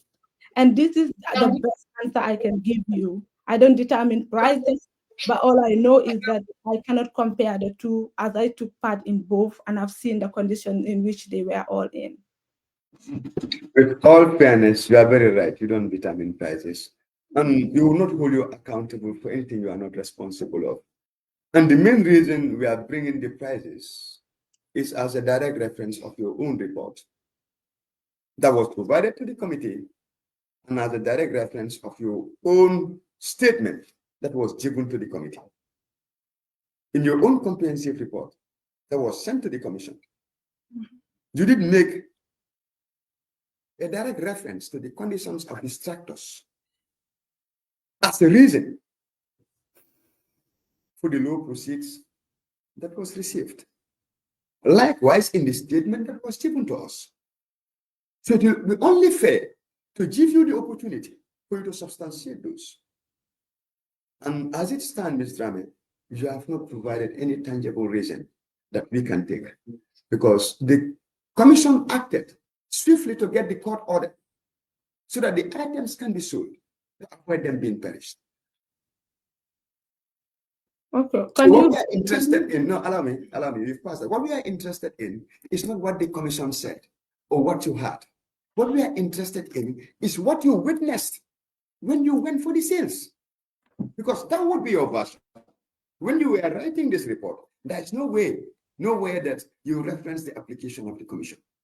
You said, and I'll read for you, on the second page of your comprehensive report.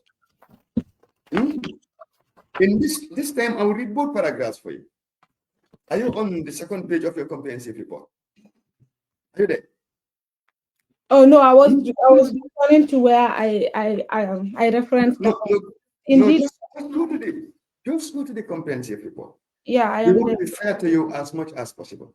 If you go to the second page of your comprehensive report, which starts with Team 2, and these are your words. Team 2 covered North Bank and Central River Region and Upper River Region, where a total of 59 tractors were being auctioned. The process was done in accordance with general rules of auctioning, and every buyer has the opportunity to bid, and the highest bidder wins. Then you continue to say, however, most of the tractors were being tampered with, and some parts were missing. As a result, some of them could not attract the prices and remarks stated by what? The value. You continued on to say, furthermore, all the tractors in Pachar were transferred to Sapo without the orders of the commission, and some parts were missing from those tractors. Are these the words of the commission, or are they your words? They are my words. Do these words in any way make reference to the application that was made by the commission before the courts? No, it's based on what was on the ground. Did we ask you any question that is outside the confinements of these two paragraphs? You are just asked question based on the two paragraphs for me to quantify. Good.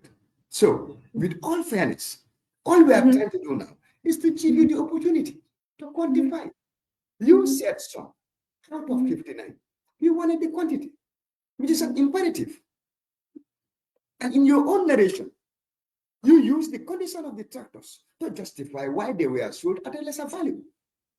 And Ms. Drammeh, for the last time, if you are having any substantial reasons that you can provide to the committee, I will give you the last opportunity to do. If not, we can hold on to your earlier submissions. And then I just have one last question for you.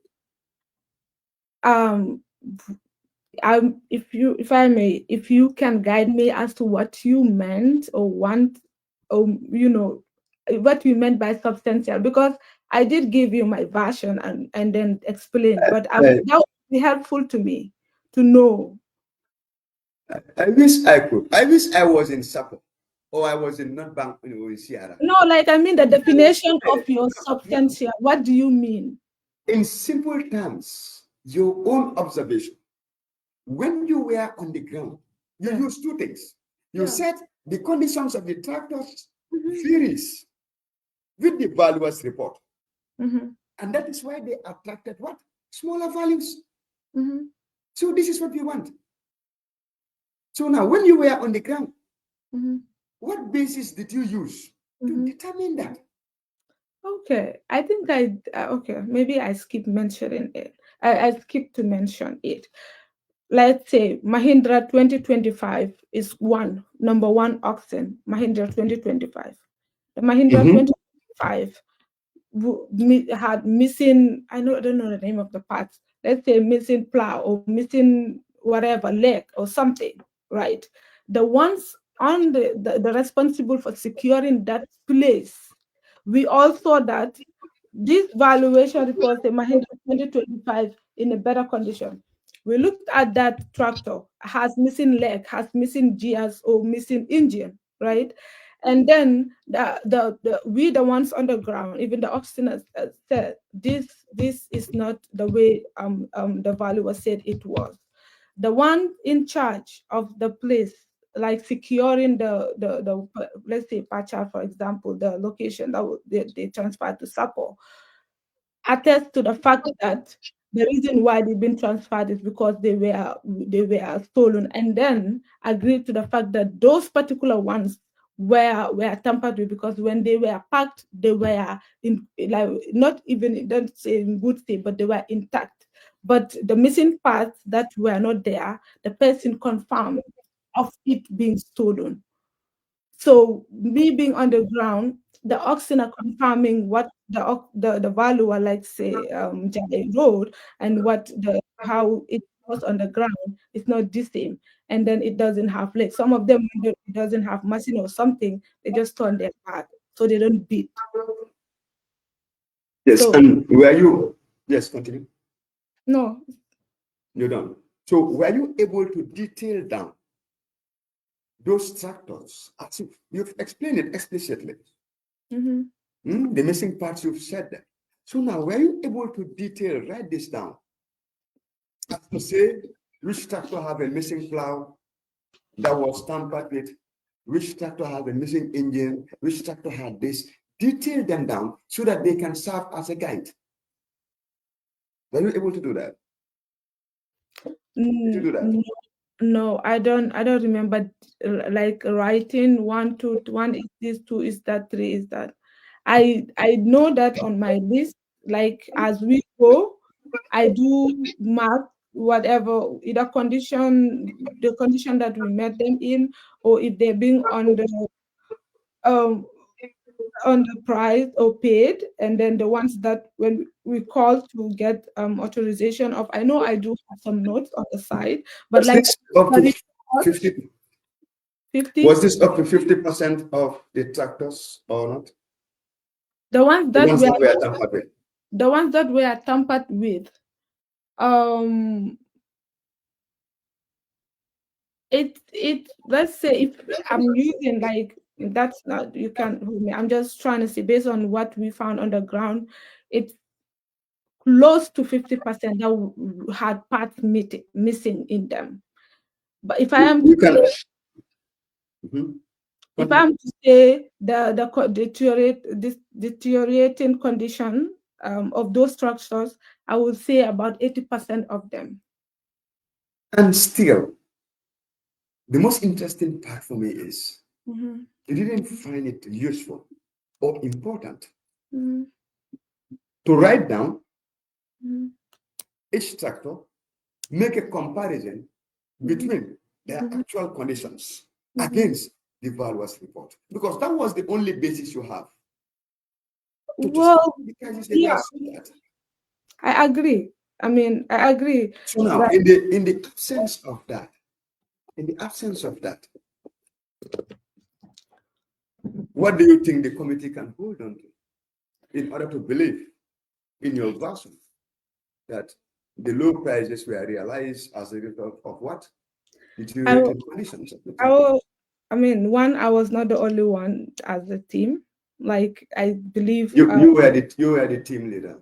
Okay, now you're saying what the committee saw. I'm trying to explain that I was not the only one that saw. No, we want you to take the responsibility. You were the team. I am. What I'm trying to say is that Other people also that were on the ground will attest to that fact.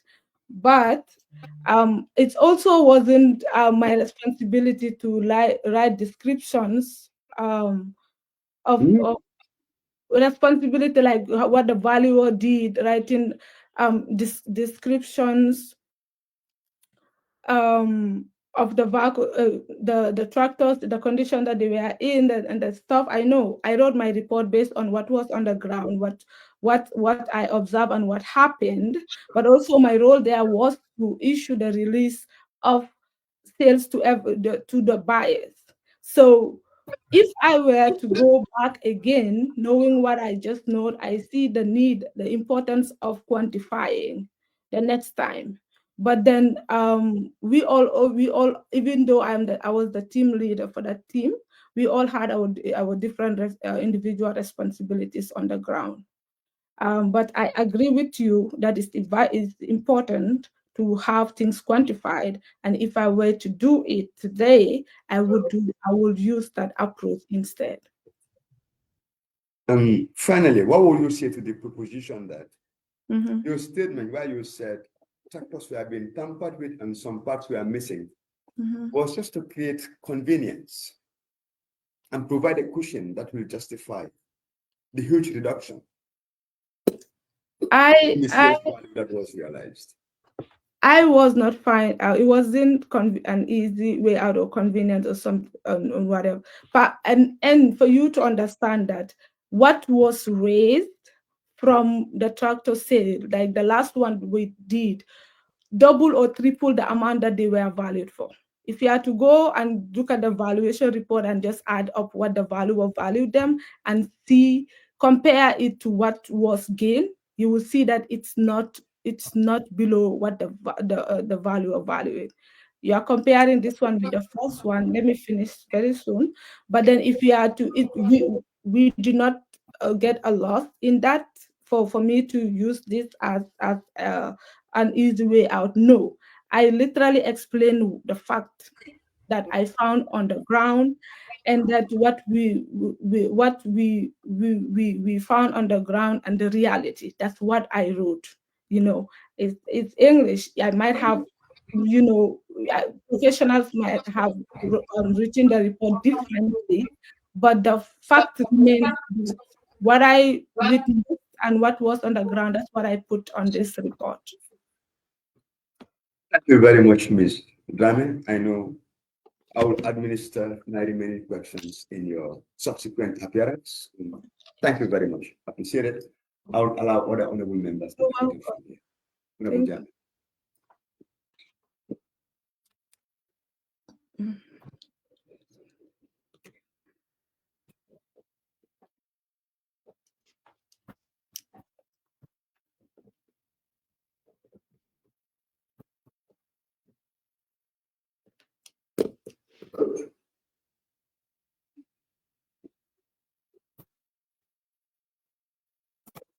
Mhm.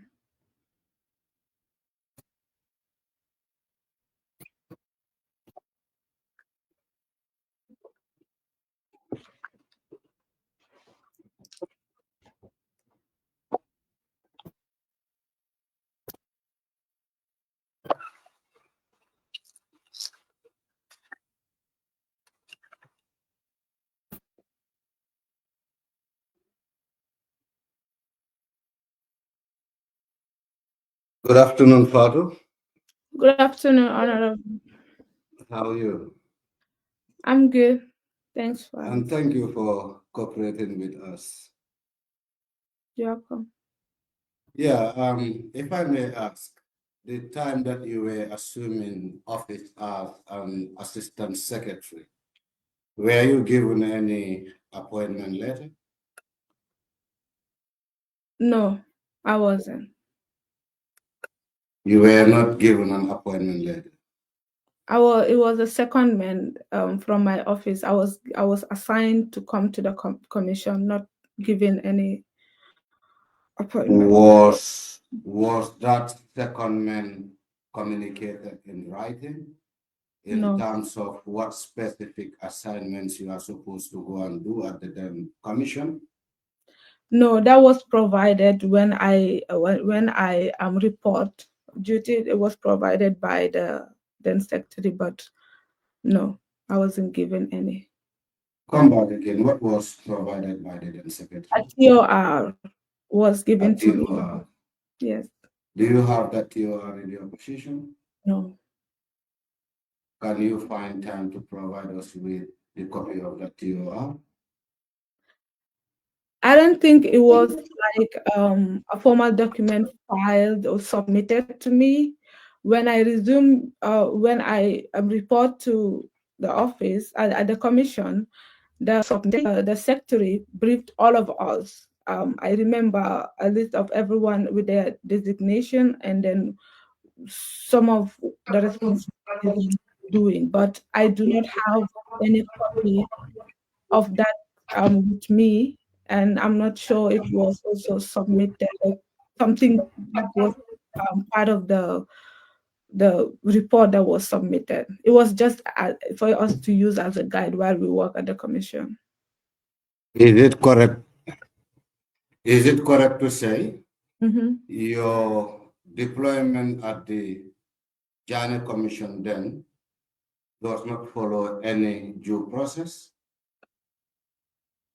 I can't say. I don't know what how the due process should have been, but I know that I was assigned to go and help the Germany Commission with their work. In public office, do you think that is the right approach in terms of either appointing someone or reassigning someone to a specific role for him or her assuming the responsibility without communications? Do you think that is right? Without documentation, if I can put it? When I was appointed by the government, I received a letter. But then I've never been on any secondment before, so I really don't know the procedure of how secondments should be. All I know was I was assigned, then I left. So it will be hard for me to say yes or no because I have no knowledge on the process, how it's supposed to be. Considering how delicate the issue was there any point in time it crossed your mind to engage your superiors in terms of how they reach at the decision to send you to the Jana Commission, and also, if possible, requesting a formal documentation to that effect? No. No. We can proceed. If I may ask, Mhm. can you share the name of your younger sister with us? Because it's never private, it is not public, since you mentioned about her. I mentioned, but can we? Kindly mention her name to me. Maybe the time you were doing it, I wasn't around.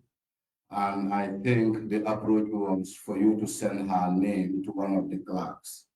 Which I did before, but I can still do that. Would you permit me What to? what I want you to do is to tell me her name is Lamin Dabo or Binta Suso or whatever. This is what I would appreciate. It has to be public because she involved herself or you involve her in a public business, not a family business. So as such, whatever we are doing here, we want it to be public and also very open and transparent. So I will definitely appreciate if you can share her name with us.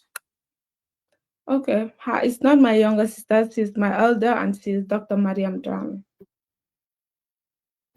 Says Dr. Mariam, and your elder sister, not your younger sister. So if I heard you well with my colleague, Honorable Fofana, you said she was working with Jar Oil. Am I wrong or right? Yeah, she started working with Jaol when I came here. For some time, she worked with her. Yeah, that's correct. Sorry, him. That's correct. When this is start work with Jacoel, do you have an idea?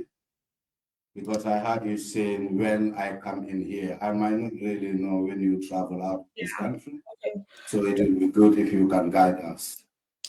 It will be in 2020 or late 2019 because I traveled here in 2019, late 2019, like August, September, end of August to September. I think end of August I came here. So it's either late December that year or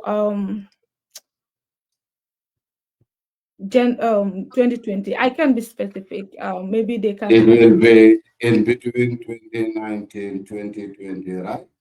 Yeah, but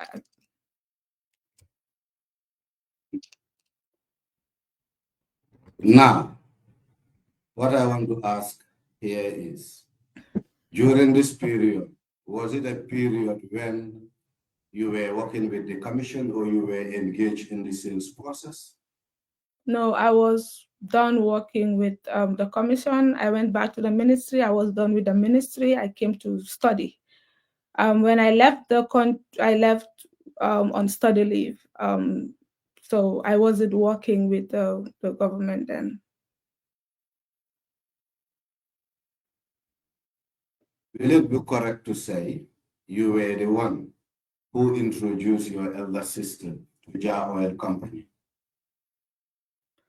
No, it was, I did not. And I think, I don't know, I think now we are talking about my private matter here. The investigators want her number, and then they can have that and liaise with her. So I will plead with you if we can stick to the commission's questions and do that, Honorable. Okay, because I can't say much about her, even though you asked for the name I gave you, but I think those are private questions. As I said earlier, with her issue is never private. And you wouldn't know that until we move further with these investigations. For the fact that you entrusted documents that are related to the Jane Commission, for the fact that you have relinquished your responsibilities to her by submitting confidential documents to JAON, for the fact that, of course, let me just learn, because for us, anything that is related to the Jane Commission, since then it was in public, is confidential. These are office matters. For the fact that he was able to contact you to inform you, or she was able to contact JAON to seek his consent in engaging you to share certain information with you, actually put her in the whole soup. So we must talk about her with all due respect. Because for us, we're trying to establish facts. Maybe today it might be negative in talking about her, but tomorrow it might be really positive because our intent is not really ill. Our intent is to get to the bottom. If need be, we in fact need to find out now how was he able to acquire job at Jahoy. There could be this possibility that it happens because the kind of favors that Jahoy got from the sales. This is Honorable, all possible. So this is why you need to cooperate with us to allow us to do our investigations in order to avoid speculations around the happenings. Honorable, if I may, with due respect, I have been forthcoming from the beginning. I've been very helpful for that matter. And then you asked my sister, my blood sister, we live together. I have her documents, she has my documents. Just to clarify, she didn't have any documents from the commission that I was coming to study here. I have copies of my documents for a rainy day like today for myself. There is no information confidential. I will come. Let me learn just a minute, please. But you know what I want to do for you? Honorable, just 1 I minute. just want to say something, if Please. you will hear me out. Okay. Please. For me, the explanations are very good. Okay. But my fear is if something else wouldn't emerge from what you are trying to explain here. So if I may advise you technically, you really need to be careful with what you share with us. And you should be in a position to distinguish what is personal and what is public. I know. More especially in this situation. I agree. Thank you. I agree. And what I wanted to say was that we live in the same house. We grew up, my sister. The only thing that was there was the receipt and the copy of receipt, which I gave to the commission because they needed it. They didn't have. These were nothing confidential, no document that were confidential. They were my copies that I kept. Anything that I have available, I sent it to the committee, to your committee, to help you in this investigation. So I kindly and respectfully disagree to say. But I may do that if you also hear me out here. Okay. Okay. Let's take it this way. Just right now, you said you assigned her to take certain documents to the committee. Yes. Forgetting that you said earlier, to reach out to Jar Oil to reach out to you to get certain documents. If I may ask, what were those specific documents that she reached out for her to hand over to Jar Oil on your behalf? Just copies of the receipts. Copies of the receipts. Copies of the receipts. And these are. Do you share those receipts with the committee? We can progress. Do you share them with the committee? Yes, I did. You did? Yeah. And these are for the record, these are my copies that I kept for a day like today.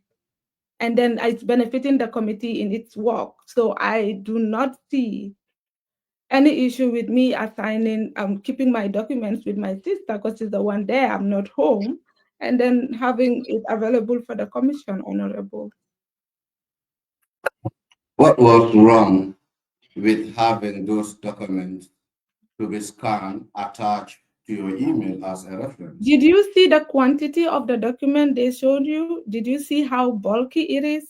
Right now, it was hard for me to download even the one that the commission sent me, the receipt, because of how large it was. Honorable. Okay, Fatou, don't worry. We can progress. We don't have to persist on that point because it seems your sister is no-go area. So I wouldn't really touch that part. Maybe until at the end tail of our interface. No problem. You said when you drafted your report,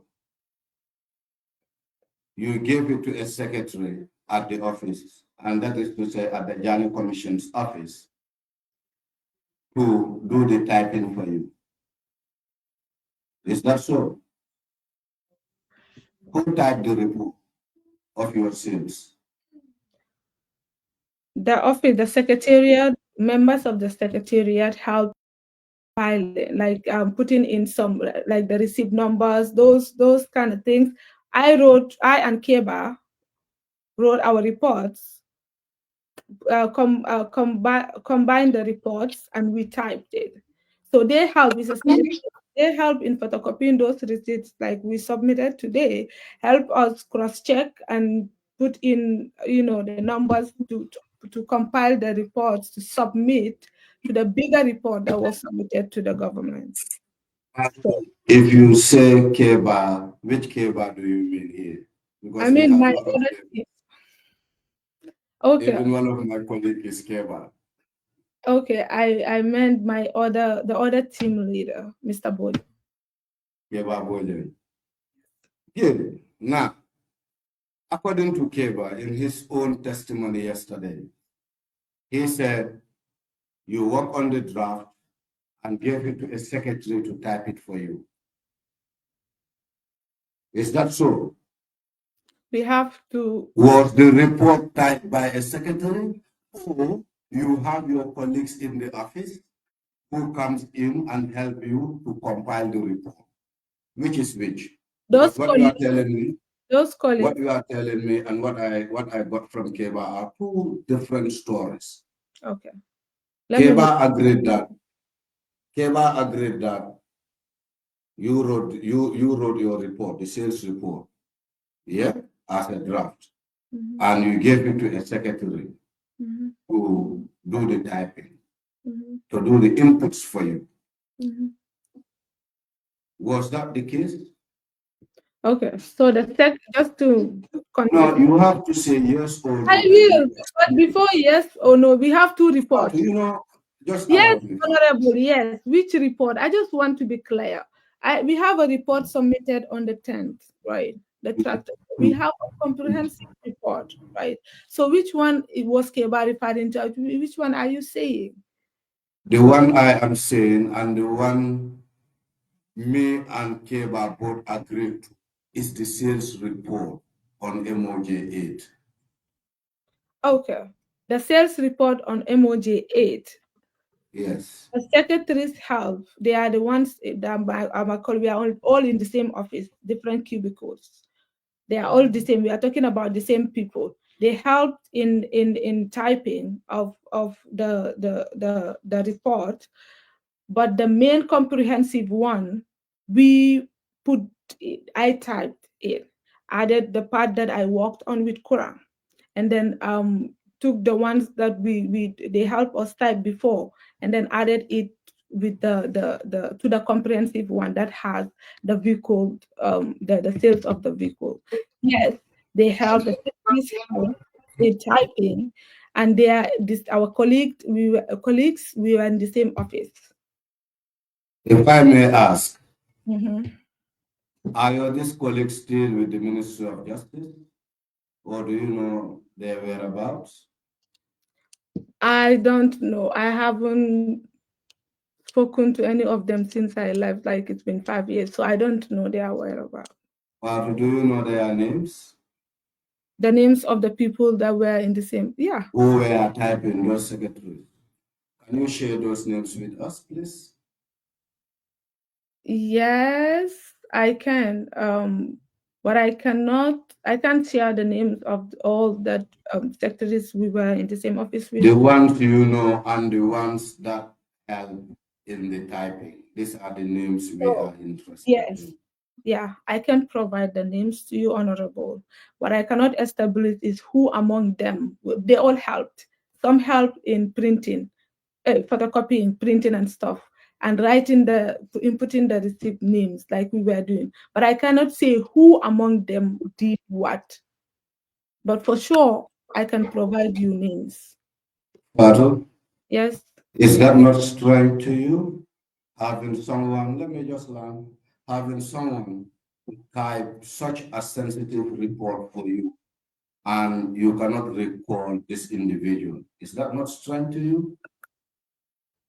It's not strange, Honorable, because we are many in the office right now. 7 years ago, we worked on this report. I told you the comprehensive report, I typed it, right? The part that these people helped me on, I have, let's say, Keba doing the printing, Mama doing that thing. You can today, I can't say, I don't want to be wrong. All of them help, all of us help to put things together, but I cannot say what. But will you agree with me that before you print any document, you type it first? And after typing, you do a proofreading, you do your editing, right? After the editing, then when you believe the report is adopted, then that is when you print it out. So we cannot make it as if both activities were happening simultaneously. I don't think that is the case here. And I will appreciate. Cooperating does not only mean you being with us from, let's say, morning to evening.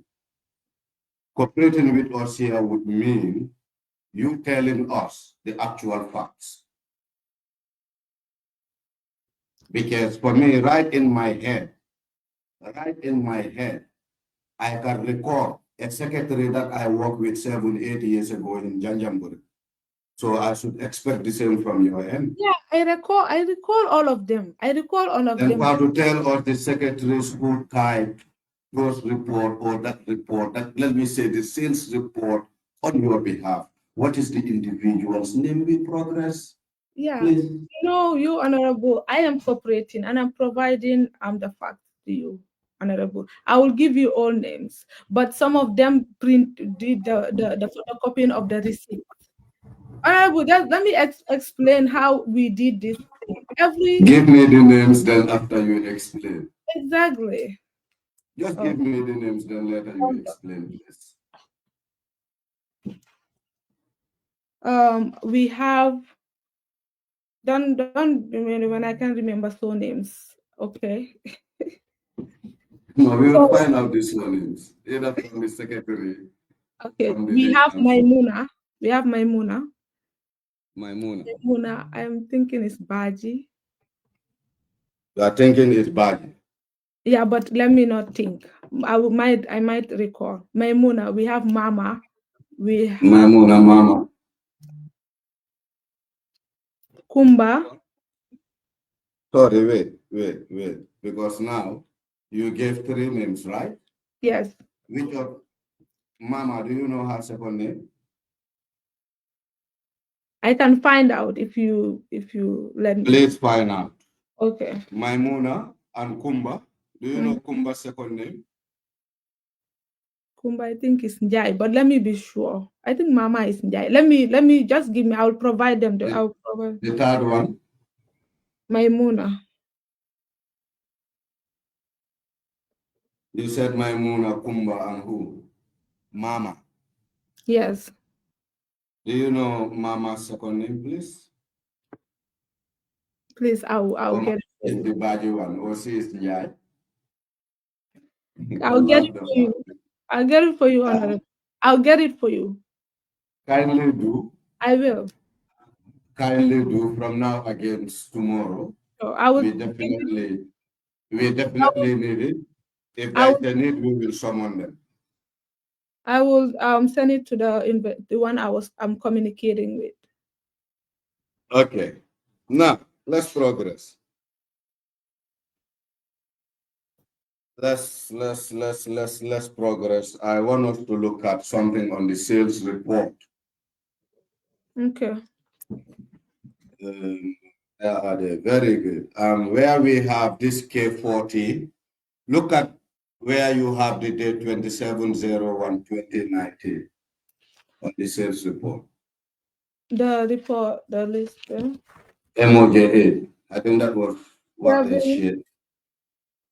27/01/2019. On the 27th. Yes, on the 27th. You go to the top. Okay. Stamp. What process you take in this sales? And I just want us to look at K40, K33, and K31. And tell me what the reserve price are. Okay. K40, 1,000. K33, 1,000. K31, 200.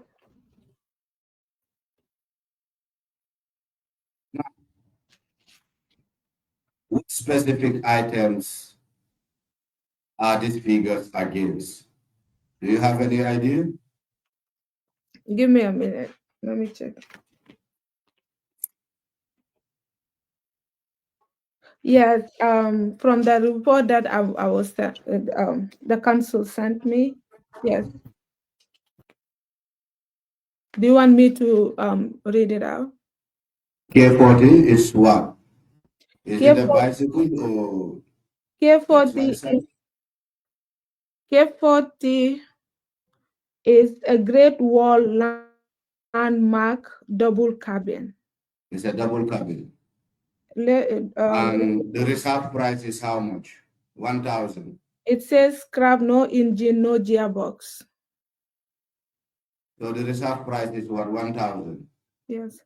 Let's look at K33. What is that K33? Can you guide us? Yes. Great Wall landmark scrap 1,000. Another pickup. I don't know the max, maybe, but I don't know what Great Wall. Let's look at the third one. That is the K31.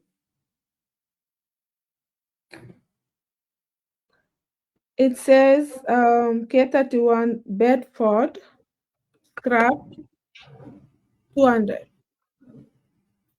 Bedford scrap 200. Mm. Now,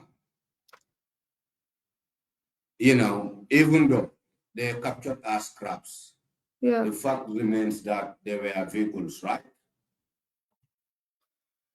I don't know what the other one is, but Bedford is a vehicle, the other whatever. These are all vehicles, Fatou, yeah, I I believe. know. Okay. Or I believe.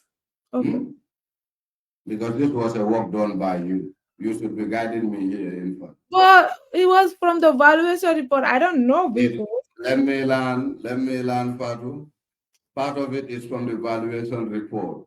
If you look at the far end of that document, what are you going to see?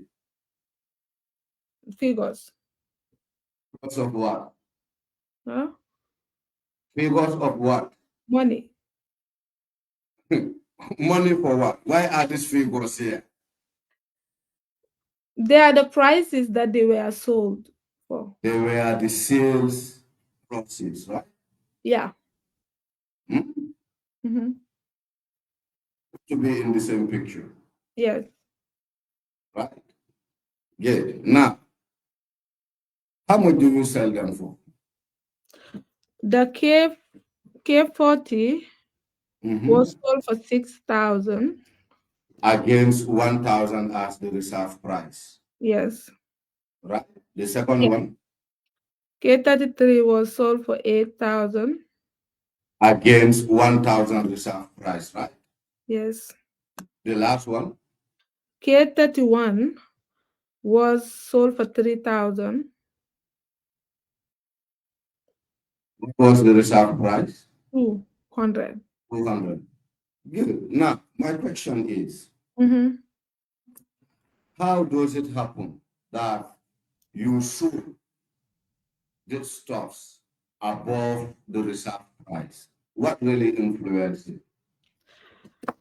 Even though I'm not an auctioneer, but I was on the ground, the auctioneer would start the say the reserve go let's say K40 is a Great Wall landmarker going for this amount. So I think what from my opinion, what I saw on the ground, what affects or what leads to this price is where the buyers that you have for them, how many people are interested, and how the bidding was going. So you say 1,000, the highest bidder paid 6,000, the highest bidder won. Do you know why I asked this question? No. In the report, if you observe closely, there were reserve price that were at the higher side, and bidders couldn't really bid for them until when you call the commissioners to negotiate for a bargain in the prices. And that actually altered the prices. Am I wrong or right? No, you didn't get that point. May I clarify? You are here to, Okay. give us the So facts. the ones that did not attract buyers, and then we call the commission. It's not to negotiate, it's just to inform them of the situation. that this is what's happening and it's not attracting buyers. And then so far, this is how much the auctioneer was able to get, like whatever buyer, well, how much the buyer bid for that particular price. And it's not to buy, it's just to get the authorization to proceed in Come agree. back with that bit. You said it's just to get the approvals. Yes, The authorization. approval. You said approvals, right? The authorization The of the authorization. Good. And this authorization, how was it done? Was it by writing to no, say, hmm? no, it's not any. We are on the ground, honorable. You know what I cannot I'm understand. coming. Okay, I'm waiting. We are honorable. We were on the ground, right? The auction was going on. Buyers were not attracted to that particular, let's say, item, that this one that we are talking about. And then we try to reach out to the commission that this is what's happening on the ground. There's no way that we're gonna, well, let me not even go there. We reach out to the secretary, not reachable. We call the commissioner to get the authorization, which they gave us. So I don't know. I don't know what you meant by, was that written or? No, Fatou, where I am, or what I'm trying to learn at is, Yes. in terms of like having the value, because you'll always say, I was not the value, I cannot do anything with the prices. And equally, you always say you were not an auctioneer, right? Yeah. But your role was to serve as a referee. Referee, in a sense, your role was more of a supervisory role. No. Were you not supervising the process of the sales? No. You and Keba Boja? I will. If you say supervisory law, it depends on the context that you use it, right? Should I say a team leader? Yes. Maybe we are used to that term. Yes. You've been a team leader. Mm-hmm. What were your primary role in relation to the sales? That will get you to understand what I meant. My role was to ensure that every buyer is issued release of sales from the commission of inquiry that is gonna serve as a document to show ownership of whatever they bought, and also to assist the staff when the need arises, and be there to ensure that everything is provided as to the needs of my other team members, because they are equally assigned by the commission like I was.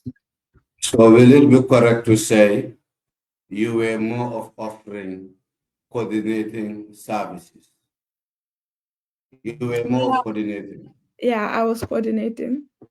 So meaning if you were coordinating anything that wasn't going right, you should be in a position to flag it, right? Yes. Hmm? Yes. As you were doing with some of the vehicles or items that were not bidden for. Yes. So now, my question is, when the sales team or the auction was not confining himself to the sets of reserve prices and then proposing for other prices, what were your actions? Because for me, at some level, you should be able to protect citizens because you believe so much in, you said you are not the expert. The expert is the valuer. So meaning whatever that valuer recommended, one should go by it. Or you should know. Valuer or auctioneer, before I answer. I meant here the valuer. Before you reach to the auctioneer, you start with the value. Yeah. So, and the auctioneer, Mm-hmm. is always guided by the reserve prices paid by the valuer. So meaning the benchmark is with the valuation report. So what? So this is why I'm asking. My question here is having the auctioneer selling some of these items against the reserve price. What were your observations? Okay, so the commissioners, all decisions lies in the hands of the commissioners. They appointed the valuator, they appointed the auctioneer, and I was sent there to issue out to be their ears and eyes and issue out this release of stamps. And when these instances, the instant where there were no bidders, the auctioneer did not just go against that. The auctioneer tries to get an authorization or approval from the commissioners, which was the due process, and that's what was done. I am in no. I don't have any power to make any decisions as to which price to say to go with. What the power that I had was to consult my superior or supervisors or my bosses, and that's what I did exactly. So that's all I was able to do, and that's what I did, Honorable. Now I will ask you a very open question.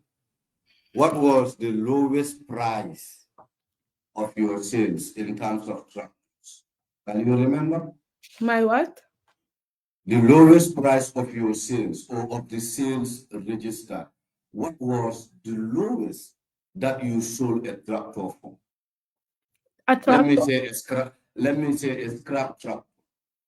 Do I you also sell anything? Do, do you sell anything as low as $500? $4,000? I have I saw some here. There, yeah, of course. There were some. Yeah. Right. Now,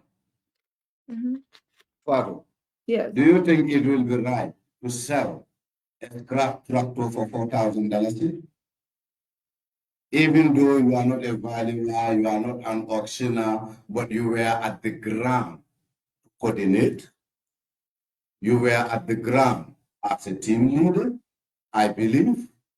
You were directly or indirectly representing the members of the commission. So it will be very important to gauge your understanding on some of these matters. Do you think it is right to sell a scrap tractor for $4,000? Well, Honorable, if you're asking for my personal opinion, I will ask for your personal opinion this time. okay, I would say it depends on the condition of that scrap tractor. If you say condition, or it will depend on the condition of the tractor.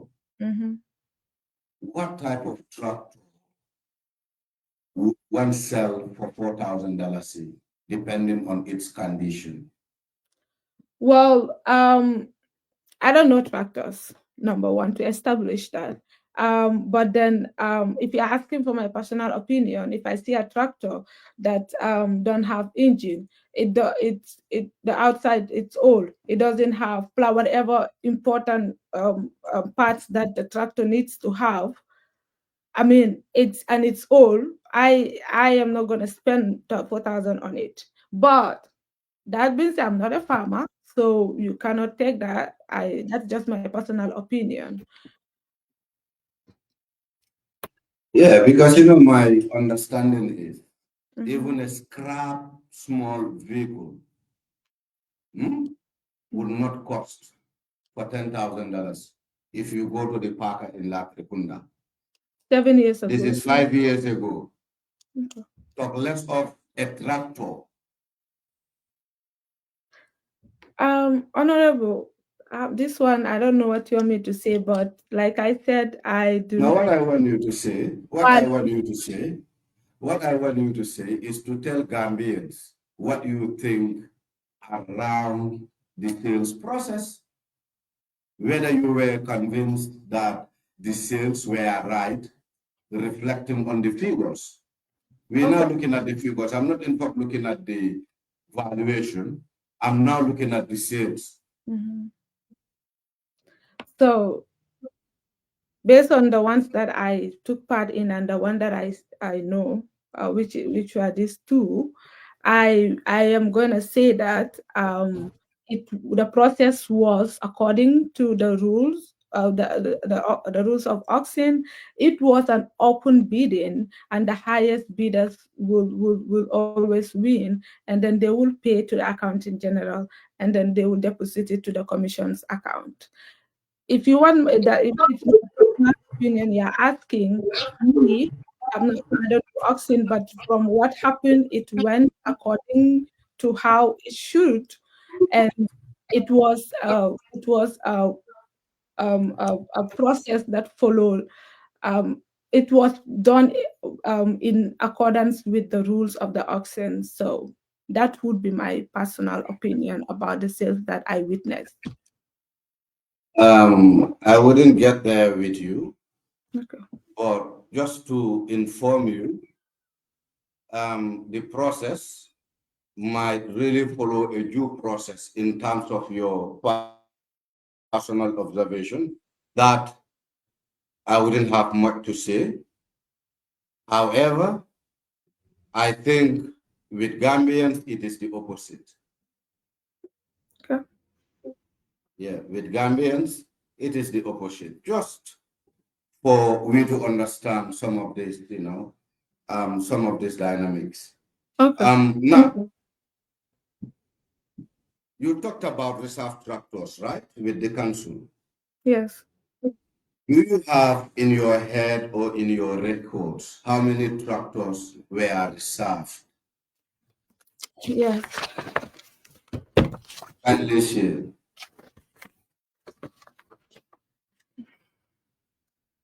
You mean the lump sum to the total? Yes, the total number of tractors that were reserved by the Jana Commission. Let me add them. Okay, let me not in fact disturb you to count. We can progress. All that I want you to do with me is to confirm if there were reserved tractors, then, other questions can follow. And you confirm with me that there were reserved tractors. Yes. My other question is, do you know at any point in time whether any of these reserved tractors are sold? Are sold. Other than Yes. giving to the municipalities? Yes, other than the municipalities. I even doubt if the municipalities got the tractors. But that would be answered by someone else. I wouldn't like to take you to that point. Yeah. But I can. The authority of the commission. Okay. I wasn't. I don't know if you get me. No, I get you. Good. So now let's look at the reserve tractors. Okay. I believe you should be in a position to know the number of tractors that were reserved. Yes. Even if you don't have it on top of your head, but you have it on a list, right? These reserved tractors. Can you tell us about these reserved tractors, where they are they sold or not? Yeah. Okay, yeah, sure. The reserve tractors were packed in different regions, and then each region has a number of tractors that was allocated to them. And for what I could recall, they were communicated with to let them know that this number of tractors were reserved for them. I'm not sure of how much, but I know some municipalities, there might be a cost to attach to it, but that's not me. I don't want to say assume or say something that I'm not sure of, but I know they were communicated with to let them know that this number of tractors with trailers are allocated to their municipalities, and then where it was. So there were some correspondence between the commission and these municipalities. In your records,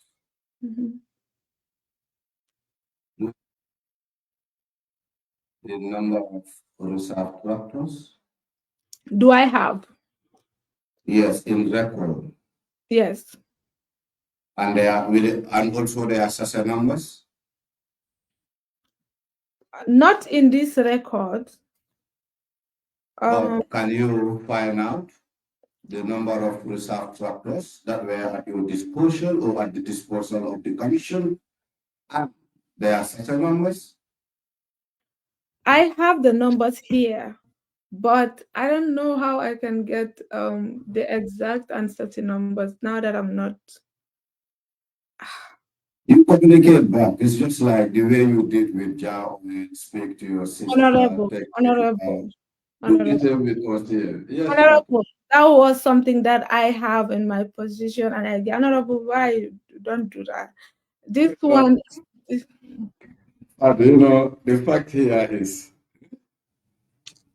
we believe, I understand very well that we are not in the office. And no one is in that office.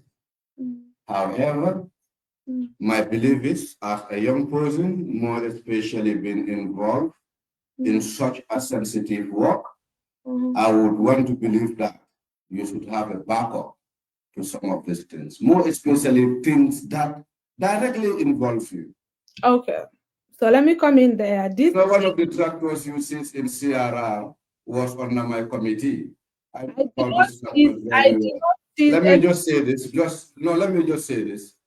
I would be very fair with you also to qualify the fact that some of these tractors were scraps. I can attest to that. However, that does not qualify the prices they were sold for. Okay. Which is not also your problem.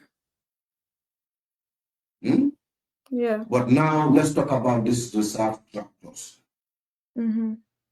This one. What do you know about them?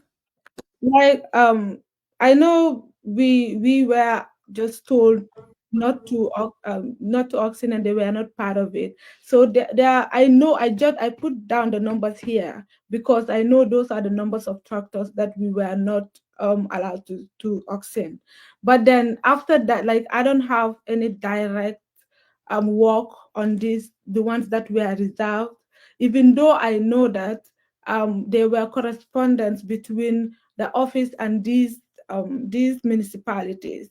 The way that I think, not me, maybe in your capacity to get this, maybe when you contact the municipalities to get the certain numbers might be on them. No, it's just a suggestion. Now let's forget the starter numbers now.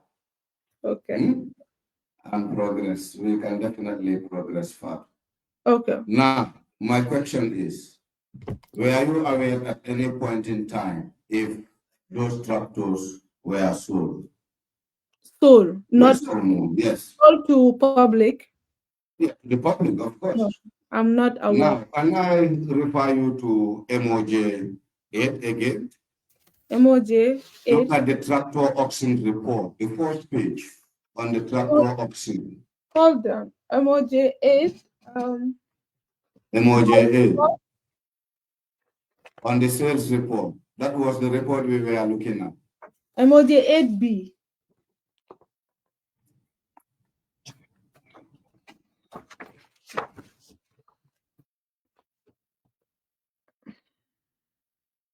Yeah, the MOJ 8B. Let's go. Okay, that's not tractors. The one I have here. No. Just wait. You know, MOJ 8B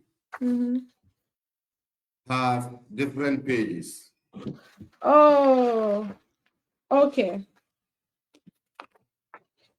So now, on one of the seats, that is labeled as tractor auction report. Yeah, the last. You have SR on it. The last. You saw the SR on it. The last 2 pages.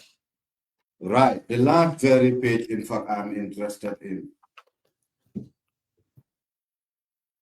Can I direct you to, let me look here first. RJX11, that is a SSN number.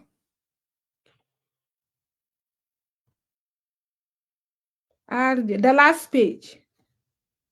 Yes. Now, you know what I want us to do? Mm-hmm. I want us to look at RJX 1102. That is the SASE number. You look at the SASE number. Follow the SASE. Yeah, I'm following the SASE. Hold on.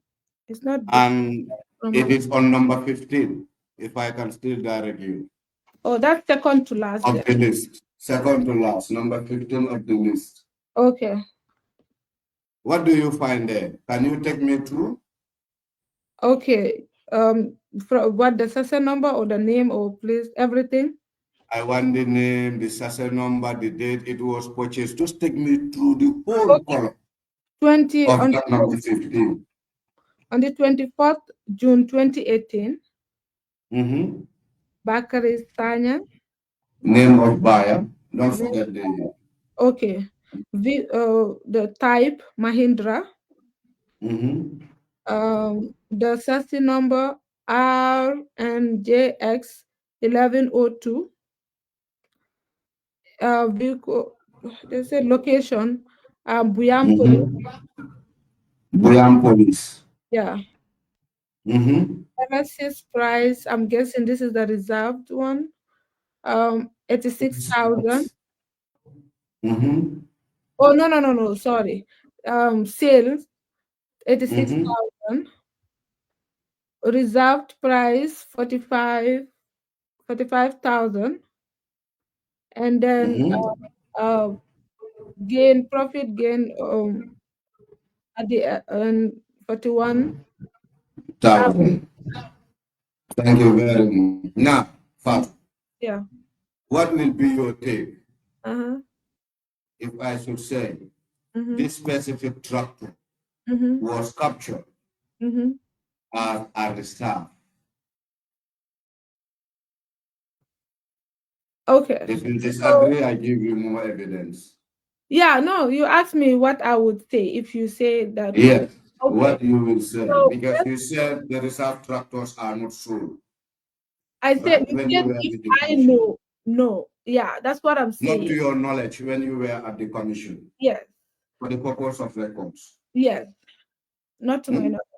Yes, So now, what will be your take if I should inform you that this tractor was sold at $86,000? and This specific, sorry, that this specific tractor was a reserved one.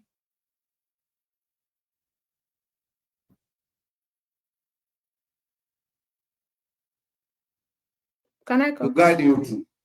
Hmm? Yeah, guide me. The evidence we have before us Mm-hmm. from the then lead counsel. Mm-hmm. Hmm?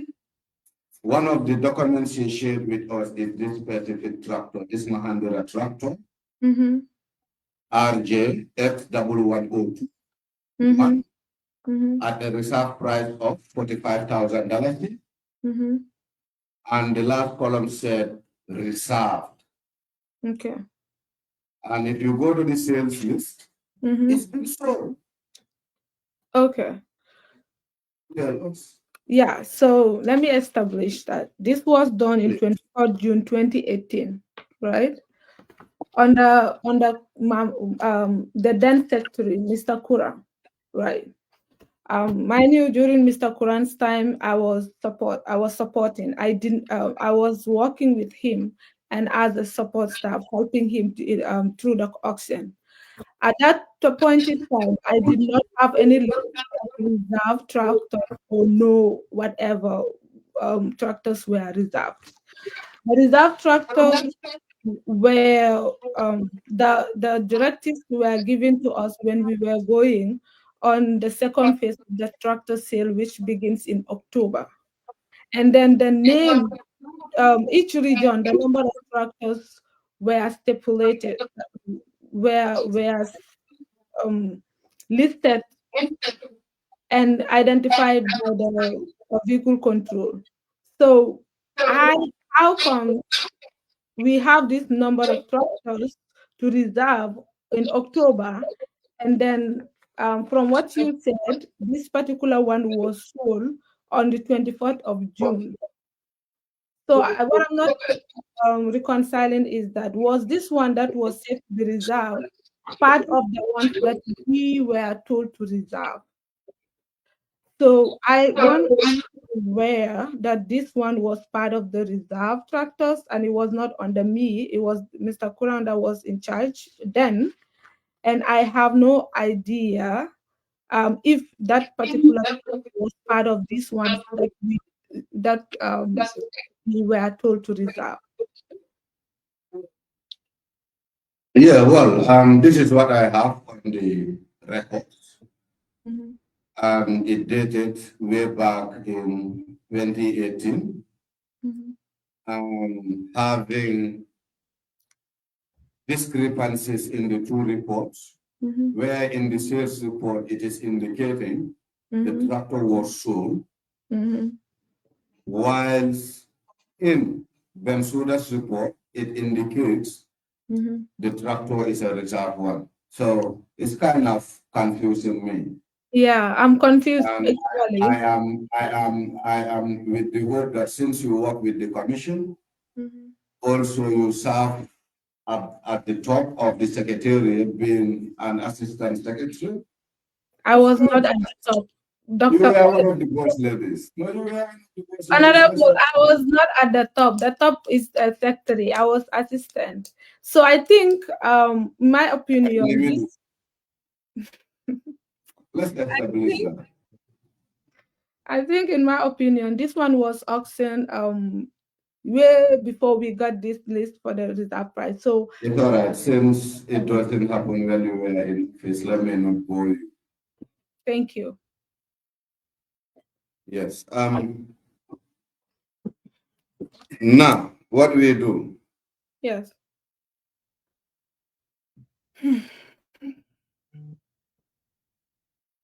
I think I will ignore the rest of the questions because they are telling me time is up. Thank However, I will make applications. Father, when you were working in the Gambia, when you were working with the Ghana Commission, which bank were you banking with? I think I was banking actively with GT, and then it's either Echo or Trust Bank, but I can check. But yeah.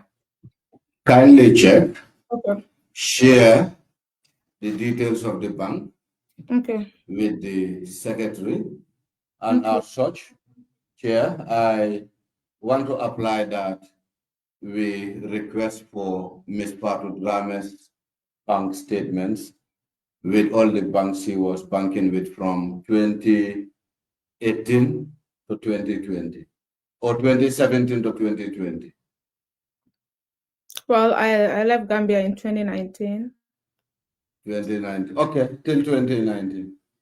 Or 2020 is even fine. Don't worry. Whatever that doesn't have to do with the commission, we wouldn't. You Okay. never know. Because, the commission was ongoing, I think, until about 2020, right? Really? I No. think. No. I think the report was submitted. Mm-hmm. Report was submitted way before I left because we went back to the ministry. So it was 2019. Yeah. Yeah, good. With other witnesses, they would always tell you they have a memory problem. And it seems you don't look like one who has a memory problem. I am Thank trying. you. Okay, now, Mm-hmm. um, I think it seems I'm even ready with you. I just want to make few applications. Okay. I want to apply to the office of the IGP chair to provide this committee with the list of all the ex-president's tractors. Hmm? Tractors, vehicles transferred from the name of the ex-president or his affiliates or his businesses, private citizens or individuals. After the application that he should appear in. Yes, I am also applying that we should obtain a statement from the IGP as soon as possible with regard to the tractors and as well as the vehicles. Say this. When we make application, it will be sent to the commission. So that the application to be redirected. Also ensure that the IGP appears. Say it produce before the meeting. Exactly. Okay. So in that case, there is no need to get a statement from him. It's to compel him and give them to us one by one. You know, the reason why I think the IGP should, we should obtain a statement from him is for the fact that the information that we need from the mobile unit, we cannot get them. So,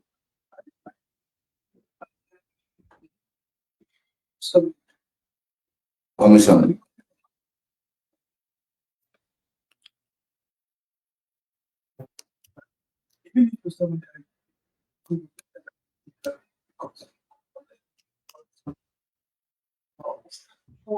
I think the has been sent to the police, and I think he's supposed to. I think the commissioner was sitting the order. Yeah.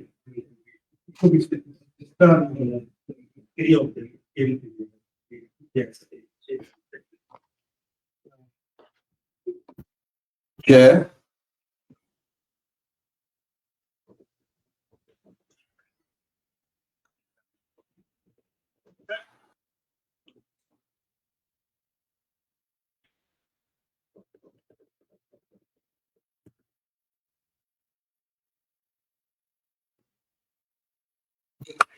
Okay, but my first application, I want that to start, that is to say, let the IGP serve this committee with the with the registrations of all vehicles and tractors under former president's name. If the commissioner have it, he can always give it to the IGP.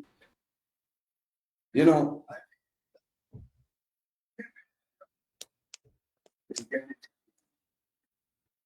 In the first post, use the highest post.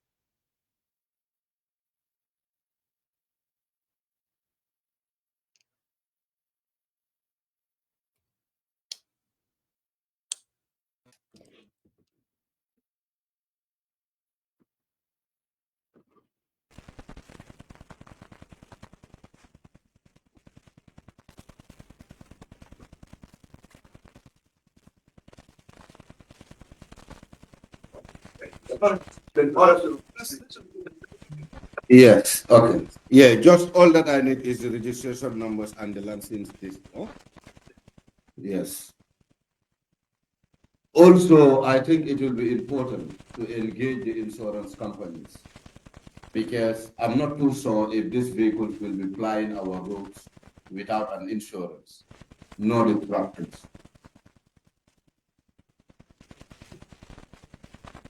I am applying that the committee engage with the insurance companies for we to be served with any vehicle that was owned by the former president or a tractor or his close associates that were seized by the Journey Commission.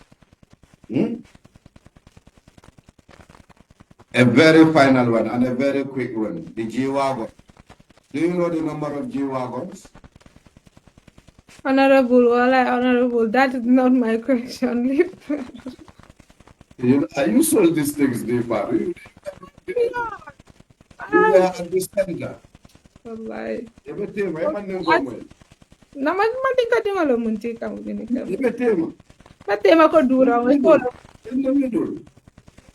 Okay, ask.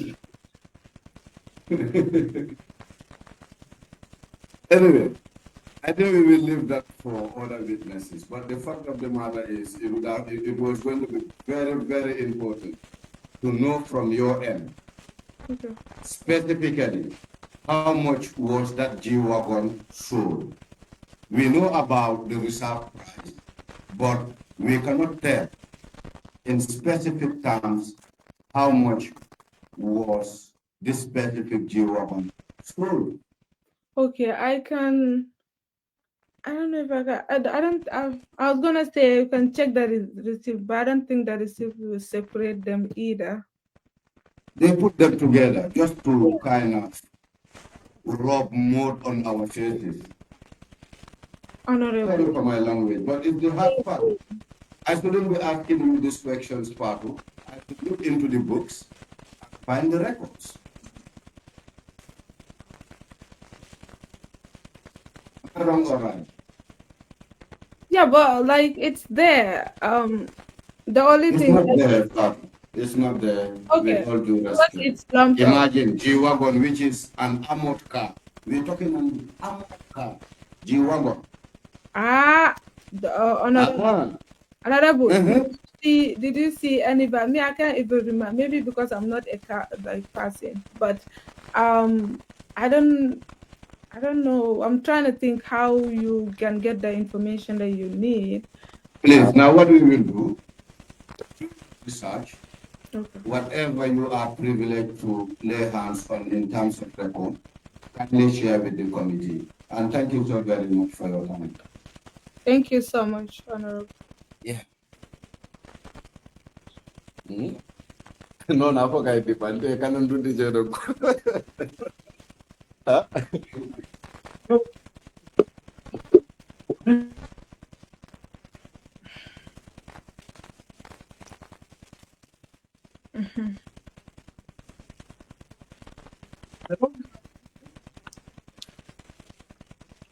It's breaking. Okay, it was breaking. You can hear me now. Yes. Something clear? Before we. So thank you so very much for being with us. Sorry, I can't hear.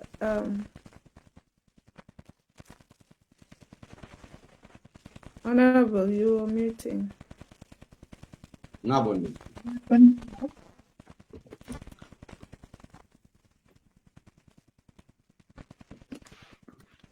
I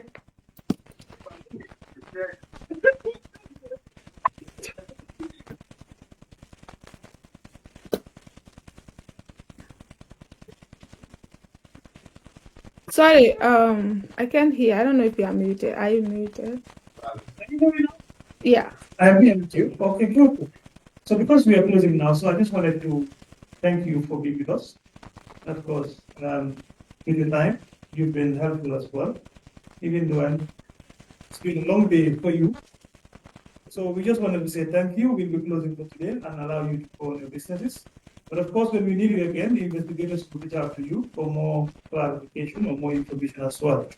So just to remind you, I know you've taken note of the issues that we requested from you, Okay. and you need to provide them.